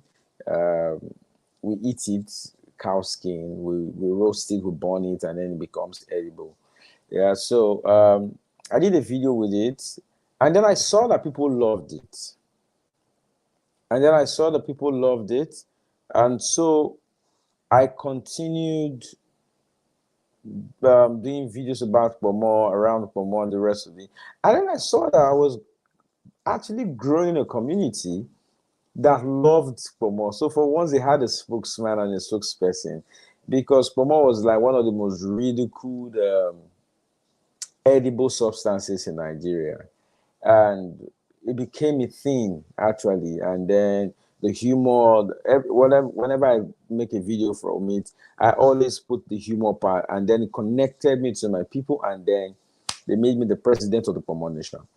And you would not believe that I have traveled to different places, and people would see me, and the first thing they would say, wow, I can't believe I've seen the president of the Pomo Nation. You know, at the point, at sometimes, it takes me by surprise. I'm like, people took this thing really serious, yeah. I went to Ireland and same thing, and I was like, wow. So, but nevertheless, it became a thing, and then we're still working on it. We're looking at what to do with it. We're having new ideas to expand the content around the Pomo stuff. So, what Camille said about creating content that connects you to your fans is very good. And so, as a comedian, I did not want to just remain a Nigerian comedian. I wanted to be a global comedian, a comedian that could cut across culture, cut across tribe, race, because laughter is universal. And so that was one of the major reasons why I started telling my jokes in English, so that I could connect more with a wider audience. And so for the first time last year, I did not just do my shows in Lagos. I did Lagos, more like a mini tour. I did Abuja, and then we tried to do some other cities. And then this year, I have a new show, Stereotypes, that will play in Lagos, Abuja. We're working on having also a UK version, Port Harcourt, and some other cities. And we want to take it across Africa. We want to take it across the world, because the jokes are very nice. And I don't believe that those jokes are just written for a few set of people to just listen to and laugh. And so that is all about the tour for now. We are on little hold because of the elections. After the elections, we'll move into serious publicity for everything to come out. Awesome. Yes, Forever is coming to the UK. So guys, get ready. Forever is going to be in the UK. The tour is going from the UK to other parts of Africa. Amazing. Now, Forever, looking at your craft specifically, Ella talked about visual identifiers. I know something because I have been part of the industry. I'm a contributor. I worked with you and a couple of other people. There's something that I've realized, working with a lot of you. So many, the good comedians or the good creative have signatures. I call them signatures. There's something they always say. There's something they always do. There's a way they always come out. When you want to start your jokes, the way, what has worked for you and how did you identify yours? So for me, one of the major things that worked for me was that now these days people see me and say, wow, intelligent comedian. So I refuse to box myself around a particular set of jokes. I wanted to, because I know that the world has changed, the world has grown. So in those days, you could just tell joke about abstract things that didn't exist, that the dog was talking and the rat. So a rat saw one man, the rat now said, you are mad. The rat was talking in the joke. It's nothing wrong. It's called animation. Yeah. So, but I now realize that the world is becoming very intelligent, and so I stopped those just saying jokes. I started addressing issues with my jokes. So when I tell jokes, people are not just laughing; they are either learning or getting new information, or having a change of mind, or getting acquainted with something new. And so that was one of the major things that people were not eager to see Forever perform, because in their minds, what is he going to say today? What is Forever going to say today? And then I did an interview one time on Tivabe television, and the host, Shade Ladipo, was like, this guy, you are a conversation. How did she even say it? You are a conversational comedian that I just talk. So it's in the midst of the things I say that you realize that this guy is telling a joke, but he's just talking. And so people say, "Oh, forever your jokes are relatable." There are things that we see, there are things that happen to us. Yes, because I made up my mind that I didn't just want to tell jokes. I wanted to tell jokes that could shape culture, that could change lifestyle, that could benefit people, that people could learn from. And so that is one of the things that have separated me and given me like my own big break. Amazing. And it's true, forever you are indeed a conversational comedian. The way you tell jokes, it doesn't seem like you are actually acting or you are performing. It's just like you're having a conversation with your audience and people just laugh. Like the clip we played, you talked about food, and when your wife asks you what would you like to eat, and you should say there is rice. What would you like to eat? And you say, if the boy you will say beans. It's so relatable, it's so insightful that yes, as a married man, which I remember one clip that you did and you said, "Hi, my name is Forever. I'm a married man and that's what I do for a living." So these things are really, really interesting and really funny, and it has really helped in building your brand. Now, one thing I want you to also touch on is, what advice would you give somebody that is coming up? There are creatives here, there are professionals here that are coming up, and they're wondering like, "Oh, Forever came from Enugu to Lagos, collaborated or networked with the right people and see where he is today. What do I do?" Some people have been thinking of giving up and thinking maybe they're village people, like we call it in Nigeria, meaning your ancestors or your enemies, as the case may be, are chasing you, and that is why you haven't succeeded. So Forever, what advice would you give them? So first piece of advice is that you must have a vision. Most times people just feel that entertainers are lazy people, are uneducated, are unserious people. They ventured into entertainment because there was nothing else for them to do. They just they needed a quick escape to wealth. It's not as simple as that. You must have a clear vision of what you want to achieve, who you want to be, where you want to do the things you want to do, and how you want it to be done. And so for me, I had a clear vision of being a global superstar. It's my dream to be famous. So money is not in the core of my vision, because when you do things right, money will definitely come. So money is not the core. If money is the core, I would try to save every money that I make from events and everything. But instead, I spend a lot of the money I make to make sure that the ultimate dream, which is to be a global superstar, comes to light. So the money I'm meant to use to do something else, I will reinvest it into the career. And so you can see that money is not core for me. Of course, money is important, but it's not core. I have a vision. And so the vision is clear for me. I know exactly what I want to achieve. I know where I want to be. The show I did last year, every show has a reason for doing it. So if you are starting afresh, if maybe you're coming in new, you are an entertainer, don't just live life by chance. No. Have a vision. Why are you doing this? Are you doing music because, you see Shayo and girls? So you are expecting laps everywhere. Oh, music, money. It's not as simple as that. Those money in the music videos, they are not real. They just design the paper to look like money. All right. So you must have a clear-cut vision. Why are you doing comedy? Why? Some people are doing comedy because they thought it's just a short way to get money quick. If it was that simple, everybody would be doing comedy. So have a clear-cut vision, number one. Number two, be creative, reinvent yourself. The kind of jokes I tell now are not the kind of jokes I used to tell. I have grown over time. The world is moving.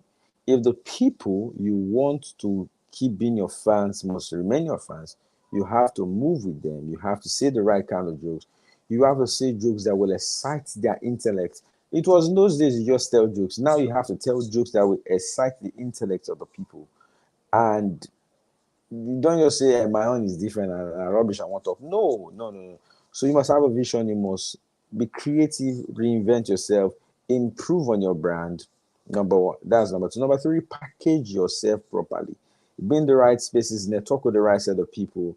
If you say you want to work with me and I tell you that I can't work with you right now, it's not because I don't want to work with you, it's because I'm already working with somebody that I feel I need to give my 100% attention to. And so if you work, don't say this person rejected you. No, the person did not reject you. It's just the fact that probably it might not be the right time, but just keep growing. And like I always say, dreams don't die, only people die. So don't die before your dream. Have a clear vision, be creative, be innovative, reinvent yourself as a comedian, keep improving, package yourself, network with the right people, and above all, in this life, in this life, there is spiritual and physical. Pray for favor.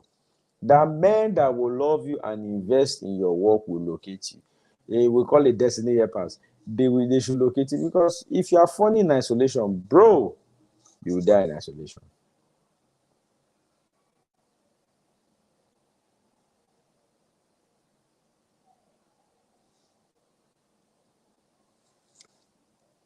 Yes, forever. I love the way you put it. In this life, pray for visual helpers. But there's something you touched on that really struck me. You said, if I'm not working with you, it doesn't mean that I've offended you. And a lot of us feel that way, like, oh, I reached out to this person, the person didn't respond to me. It just could be that the timing is not right. From experience, I would say this from experience. And I learned this from Steve Harris. And he says, people don't like to work with people that they think they're doing them a favor. I'll repeat that. People do not like to work with people that they think that they are doing them a favor. So if I reach out to Mr. A and Mr. A thinks that he's doing me a favor by working with me, he most likely will not do it. But if I have developed myself, Forever has rightly said, I have built my brand, and I reached out to Mr. A will see it as a collaboration, not necessarily as he's helping me. So please, Forever, you've said it rightly, and I love the way you've put it. Keep working on yourself. And just to stress on that a little bit, can you tell us times, you don't want to mention names, but can you tell us, has it ever happened to you that you reached out to somebody to be at your comedy show or to be on their platforms and they've told you no, and maybe some years later they said yes? Can you share that with? Yes, yeah. So it has happened to me severally. When I started, there are people I reached out to, and then they're like, no, not yet, this and that. But over the years, like I said before, is the successful child that the father is proud of. So, like they say, success have many brothers. Failure has virtually no one around to support them. So it's as time went on, I began to understand that it was not that they did not want to answer me at that time. But in all honesty, at that first time that I reached out, it would have taken a lot from their time to attend to me. So, very clear example. I was with someone, and okay, so let me create a name to make this story easy to comprehend. So my name is Forever, obviously you guys know. I have a friend, this guy's name is Williams. So Williams tried to reach out to one of the A-list Nigerian comedians, and that guy's name is Ronaldo. So Ronaldo is the A-list comedian. So Williams, who is my friend, reached out to one of his friends that they started together to help him, to put in a good word for him so that Ronaldo will have Williams' attention. And that guy said he cannot do it. And after so many years, this is like 3 years ago, Williams finally met Ronaldo, and Ronaldo was like, yeah, man, you are so good. And then we're going home, and Williams, my friend, now told me, not be this same guy. Is it not the same guy that his friend refused him to reach, as if this Ronaldo comedian was a god? And then I told Williams, no, Don't mistake anything. That A-list comedian is actually a god. The reason you have access to him now is because you too have grown to the status of having access to the god. It's not because that guy did you a disservice of preventing you from meeting him. At that time, if that guy had wanted you to meet him, he did not have the things to say to command the attention of the A-list comedian to give you audience. Because at that time, you were not a god. You didn't have access to a god. But 2 or 3 years later, you've worked so hard on yourself. You've grown your brand. You have now grown into the space where you can now have access to a god like this guy. That is why you are here. So don't think that guy prevented you from meeting the A-list comedian who you, according to you, are claiming that he behaves as if he's a god. He is a god, actually. Because there are people around the world who would see him and faint and will not believe that they are seeing. So because you have access to this guy does not take away from his star level. You just now have access to him. So I now understood clearly why some of those people did not give me audience. It's not because they didn't want to work with me, but because it would have taken so much from them to come down levels to work with me. It was my job to grow close to their level, to make access to them and their response to me easier. So once we have this kind of clear understanding that nobody hates you, it's just that you have to grow into the space where you can have the attention of the people you dream to work with you. You are going to work hard quick enough to get into that space. They don't hate you. They have so much to do with their time that they cannot throw it around to everybody. It's the most important, and people who are doing great that they can share the time to is 24 hours.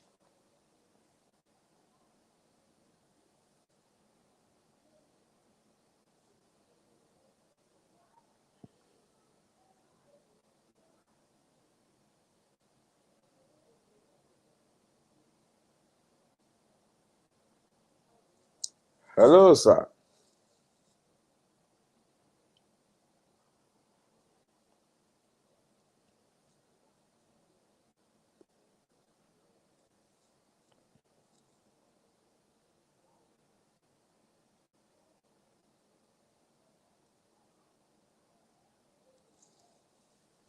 Hello. Hello. Yeah, I can hear you. Yes. Oh, sorry about that. Yes. Thank you so much for everything that you have shared. We know we are pressed for time, and we have a question here from Mr. Paul, the comedian. He says, "How can someone create funny jokes?" And we also know that tomorrow, the Common Republic has to be fully represented at the presidential election for the Republic of Nigeria, and we know where. So we don't want to waste any more of your time. So please, can you just answer this question, and then any last words that you have? Okay, so to create funny jokes, they are quite different. I have different forms of expression. Every comedian have different forms of expression. So for me, the joke must come to me as an idea that must make me laugh at first. So when it makes me laugh, I write it down, and then I start to meditate over the joke. It's a serious process for me. For some people, once the idea comes to their head, they just go and say it. Yes, it's spontaneity. But when you say it like that, you won't get the best of the joke. You just have the joke last for about 40 seconds. But when you brood over it, you allow the joke land. I write my jokes, right? I take our time, I research about it, and it becomes a body of work. It becomes a material. But basically, to create a funny joke, it has to first make you as a comedian laugh. And then you must be sure that you can say it in such a way that it will connect with the audience. That's for the joke. And the last word I have to say to everybody is that just be the best version of yourself. Do your best to be the best version of yourself. No other person can be like you. You don't have to compete with anyone. The only person you're meant to compete with is yourself of yesterday. Just try to outdo yesterday, today, and then tomorrow, try to outdo today. And the next tomorrow, try to outdo tomorrow. Just keep improving yourself. That's it. Thank you for having me. Thank you so much thank you for being here today. We also have something from Mr. Paul. He says the comedian, the fear of you are going to overtake them. So they have that fear like, Forever is becoming hot. If I give Forever a platform, he's going to take my audience, he's going to take my fans, you're going to overtake me. So what do you have to say about that? I don't think it works like that, because they don't. The top comedians don't guarantee who would love you. It's life. If nobody loves your work, then you are a nobody. You will never succeed. So it's the audience that loves you. So your job is to. There are many comedians. Kenny Black came and went in. There are many comedians that came in and I stepped in. Just be good, like Camille said. Be authentic. If there is anything that you have to be authentic, is a comedian that has to be authentic even more.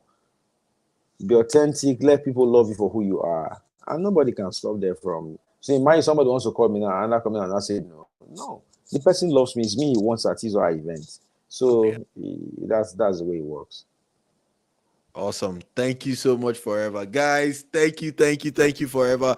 We have not wrapped up. We still have Obinna Agwu at the backstage, and he's coming up. So we're going on a short break. When we come back, we have Obinna Agwu to help us close it up for the second edition of the second day of the Personal Branding Summit and the third edition of the Personal Branding Summit. So we'll be back after this show.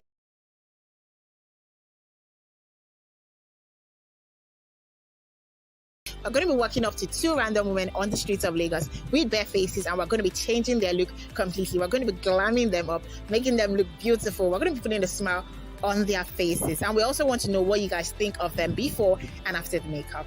Let's get started. Hi. Hi. Good afternoon. What's your name? Good afternoon. My name is Nnadozie Arafat. Okay, Arafat. You look so beautiful, by the way. Thank you. What do you think of your look? You're not wearing any makeup. Do you like your face like this? Yes. So you love your natural look? Yes. Or would you want to look like this? You want to look like this? Yes, so much. You're interested? Yes. Not to worry. You look so nice. Let's go. Okay.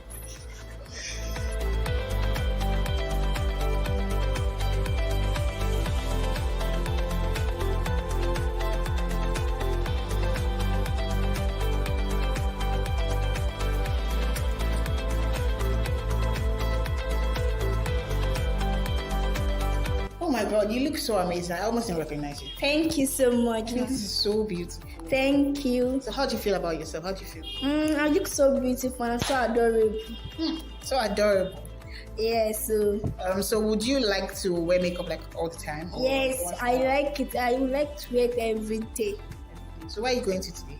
I'm not going now. You have to go somewhere. You have to go somewhere. You look so nice. So thank you. I'm just going now. You're very welcome. Thank you so much. Hi guys, the idea is to change the narrative, and we definitely did that with Arafat. We made her look so beautiful. I always don't recognize Arafat myself. Now, personal branding is a necessity. It is very important that you create your own personal brand and you own it. And that is what PBS has been doing for the past 3 editions. This is the 3rd edition, and it's set to engage and educate stakeholders on the importance of personal branding. You have to look out for personal branding. PBS, look out for the 4th, the 5th, the 6th, the 7th edition of personal branding. It's time to get back to our speakers now. Personal Branding Summit 2023. Changing the narrative.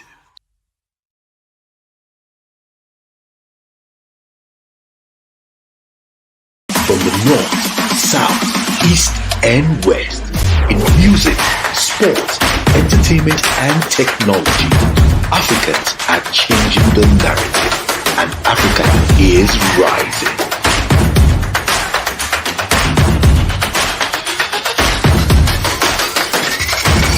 Personal Branding Summit 2023. Changing the narrative. Yes, we are back. Yes. If you're just joining us, you have missed quite a lot. This is the second day of the 3rd edition of Africa's #1 Global Summit on Personal Branding. We've had Ella Nnadozie open the conference by opening the second day by telling us how you can be authentic, how you can have visual identifiers. We've also had Camille Storm. Camille has talked so much about the importance of networking and telling your own story and understanding your purpose. We've had Forever. Whoa, Forever just blew it away. Forever talked about developing yourself. That is very, very important. You might not be where you want to be, but in a matter of time, you will eventually get there. It's a long game. It really is a long game. And now we have the man, the host of the listening sessions, the man with over 15 years experience in music, in the music industry, and has worked with so many people, including Mr. Okay, I don't want to say that word, but including so many people in Valodia, and the list goes on and on. Obinna Agwu is right here, and he's going to tell us more about how we can do these things on a day-to-day, the moves that you need to make to scale your personal brand, and the things you should not do. So, Obinna, let us start from what people should not do that would stop, kind of affect their personal brands and their careers. Then we'll move into, the things that they should start doing right now. So, Obinna, over to you.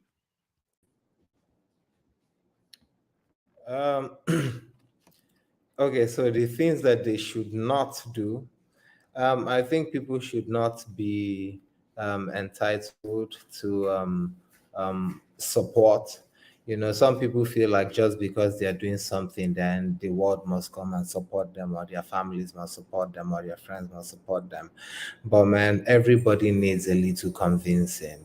There are some people who are just going to jump on it, maybe because they're family or something. But there are also those people who genuinely care for what you're doing, but they want to support you because it's real. They want to support you because they want to. So first thing, just always don't always expect that the first time you put out something, that is when it's going to gain traction. So you must understand that consistency is the name of the game. You must keep going. You must keep doing what you're doing. And what else would I say not to do? I would say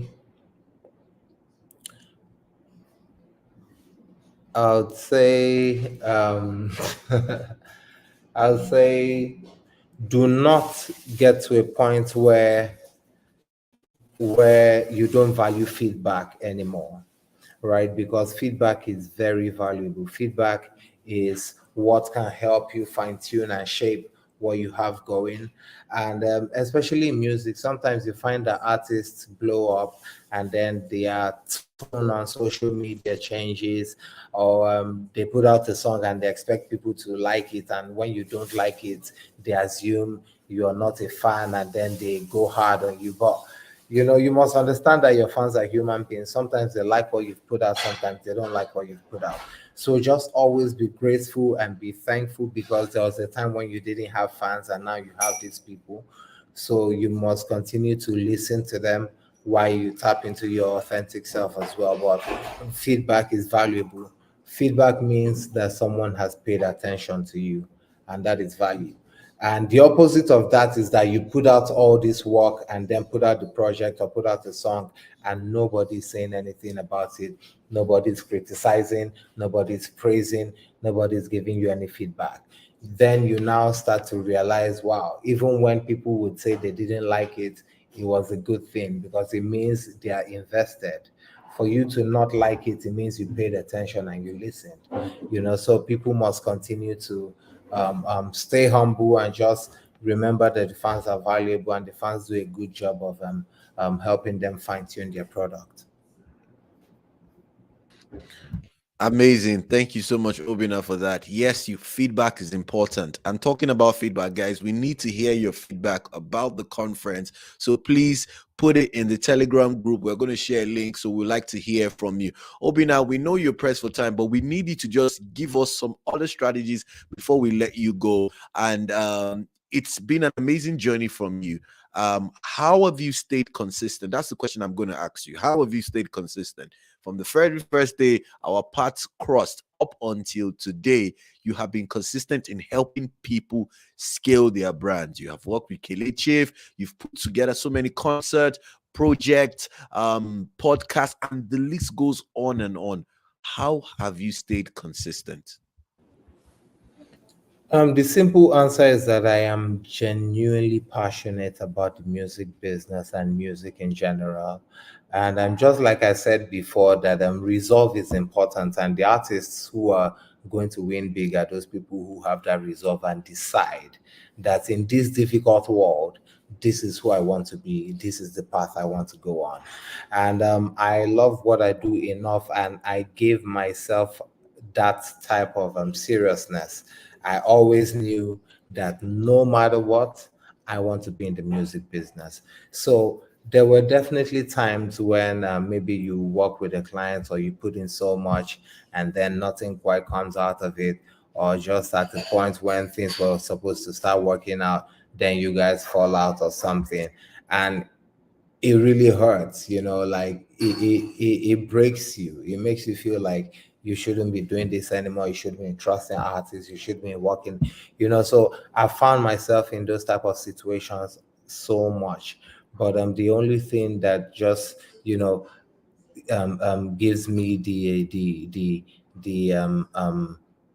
will to keep going is that I love this, and this is what I envisage that I'm going to be doing for the foreseeable future, and I just continue to move. And because I'm passionate and I want to be in the music business, I come up with things I can do with it, still in line with my passion, from like educating people to representing talents and some other stuff. So I would say the consistency flows from the passion. I'm one of those people who is in this thing because he genuinely loves it, and wants to invest in it time and sweat, and wants to see it turn into something. So I think passion basically is the word. Passion is very important. Awesome, awesome. I love the way you have put it. Passion is indeed important. Thank you so much, Obinna. Before you go, any last word, Obinna? Any last word before we let you go? What would you like to say? And a word of encouragement and advice to somebody out there that is, really passionate.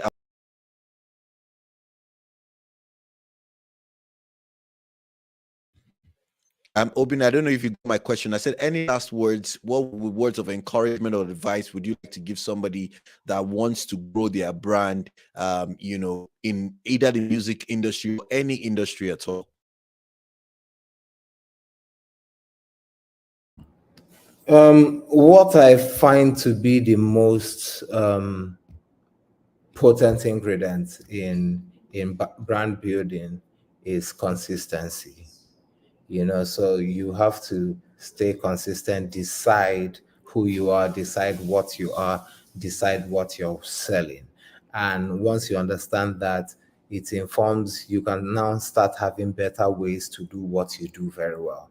But you have to choose and decide to be something and follow through with it and grow within that route. So consistency is the most important ingredient in building a brand. So, and also it's also important to note that as much as you want to be intentional and see what you're doing, at the end of the day, your brand is what people say about you, not what you say, because people are going to say what you have sold to them, consciously or unconsciously.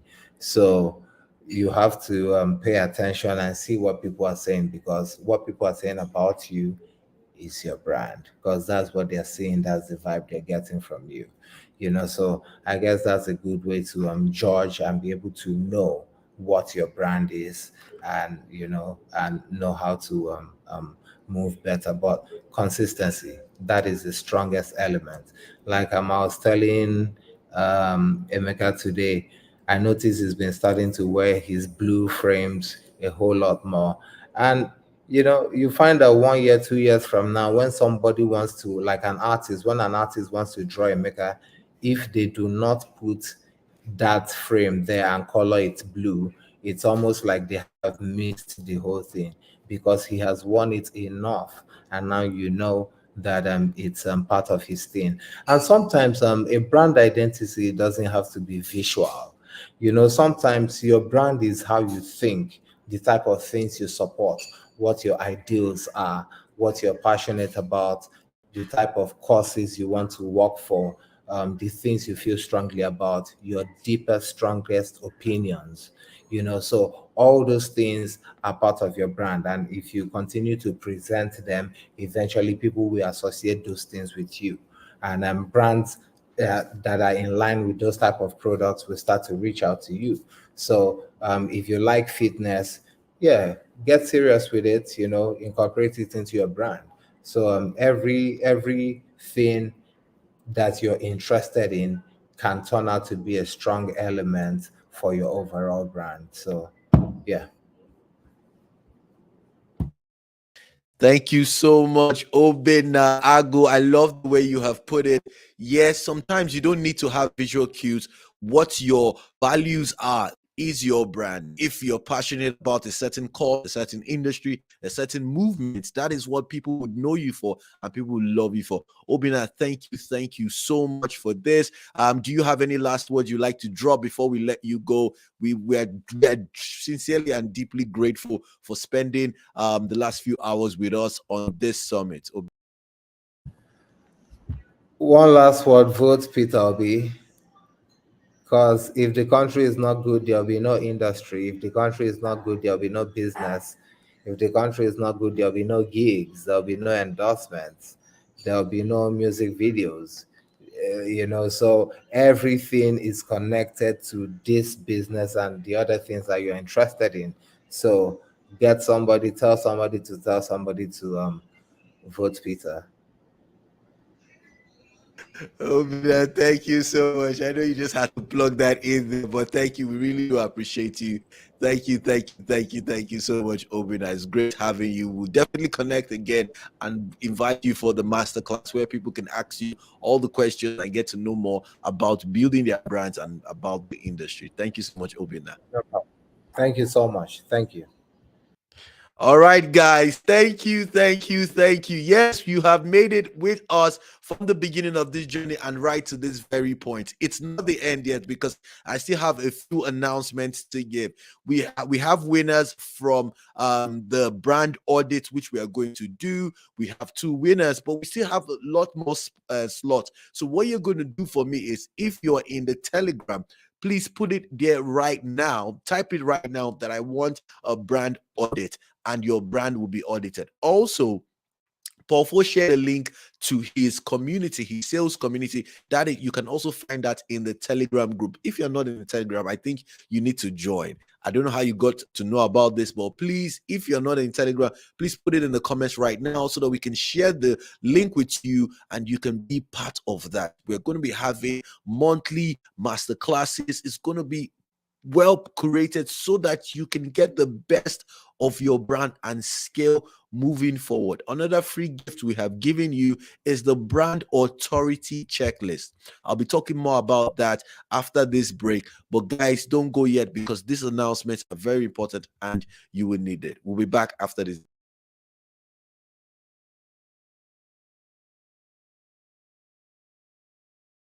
From the north, south, east, and west, in music, sports, entertainment, and technology, Africans are changing the narrative, and Africa is rising.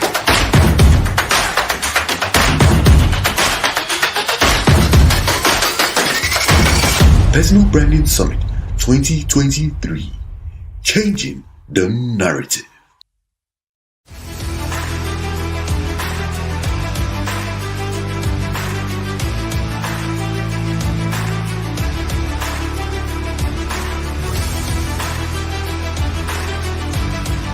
Ella from S&D unit. I'm super happy to be at the MTN 2023 Sales Conference. It's been an amazing experience. In fact, this year, the tech experience was awesome. Kudos to seats and tickets. The sign-in using the QR code made it seamless. We are having our 2023 sales conference and the theme is lead. It's been beautiful. I think this is an improvement over the last ones I have attended. I like the fact that we have the QR codes. You just use your phone to scan. It's been very, very, very seamless. Even before we got here, we got emails of how we're going to get registered. And once getting here, we have people standing, at the very strategic locations, ensuring that we do the right thing at the right time and be very seamless. Shout out to Seats and Tickets because they are really, really doing a good job.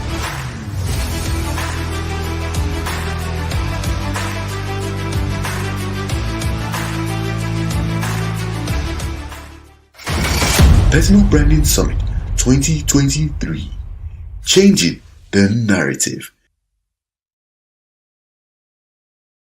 Welcome back from that short break. If you're just joining us, then you're meeting us at the right time because we're about to wrap this up. But before we do that, I talked about some of the giveaways. We have things in the group. You get a chance of having one-on-one with speakers. Also, if you're part of a Telegram community, the personal brand community, you also get the brand authority checklist. And what is the brand authority checklist?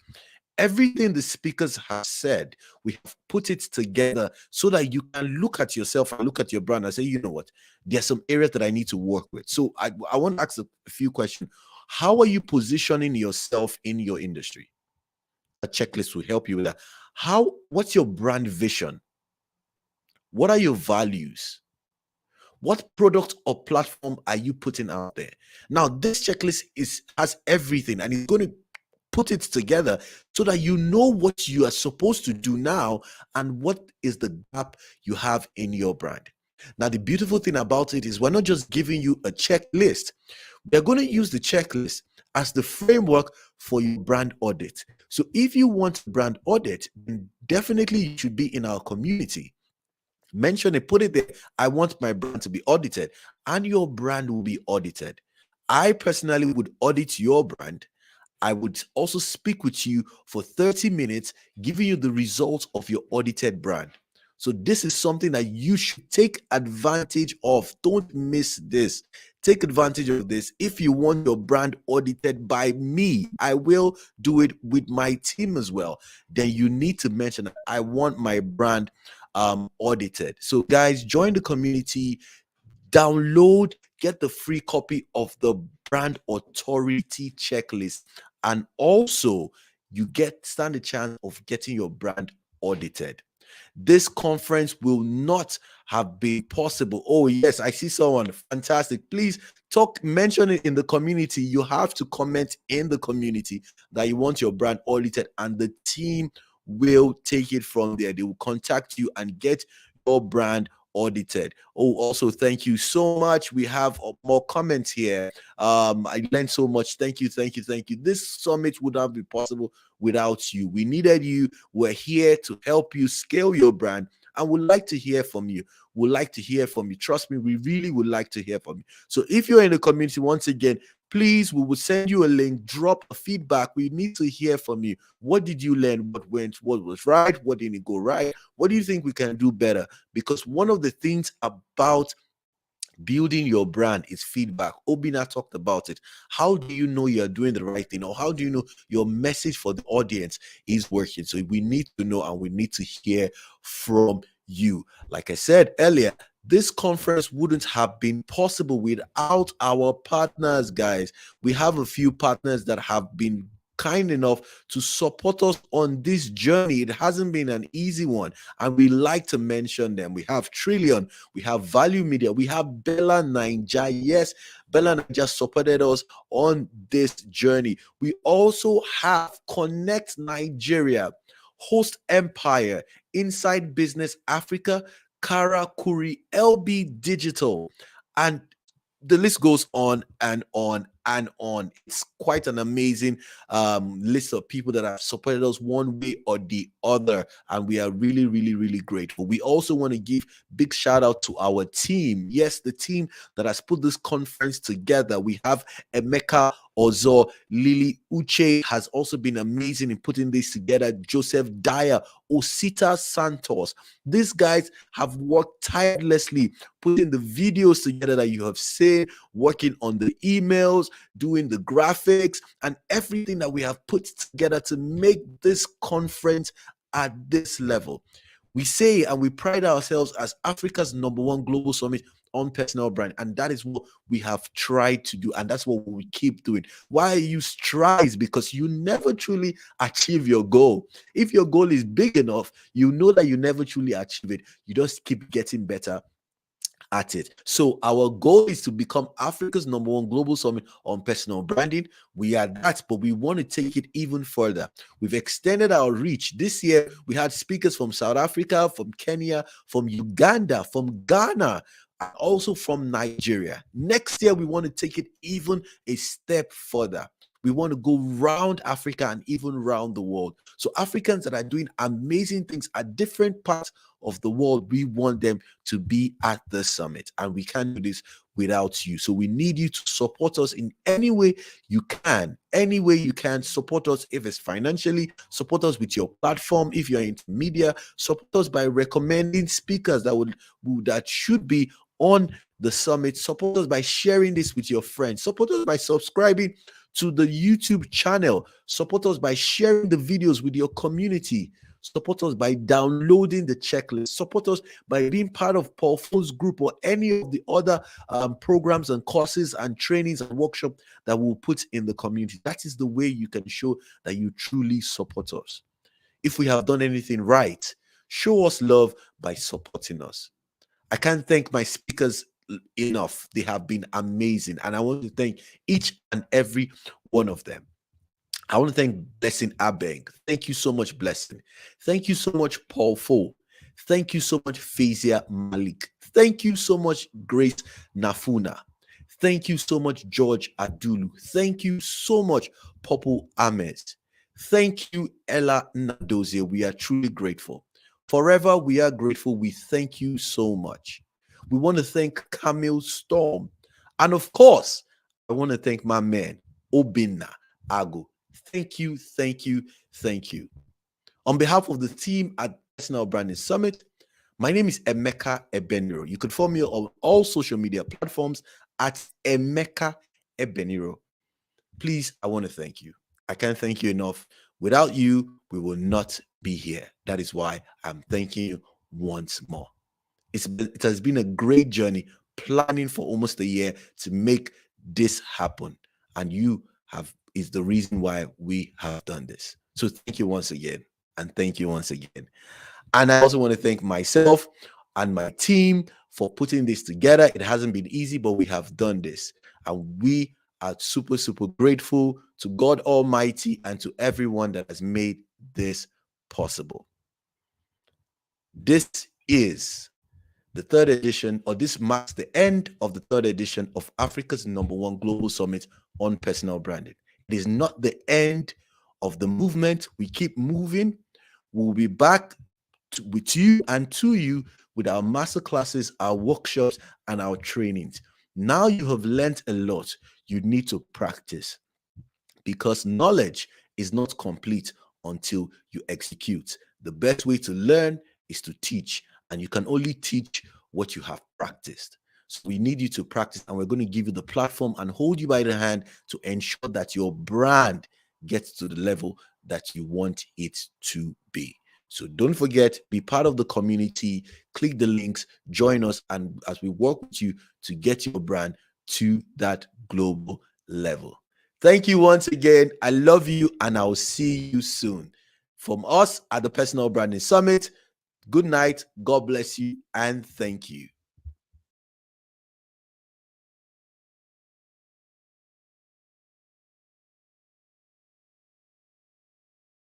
From the north, south, east, and west, in music, sports, entertainment, and technology, Africans are changing the narrative, and Africa is rising.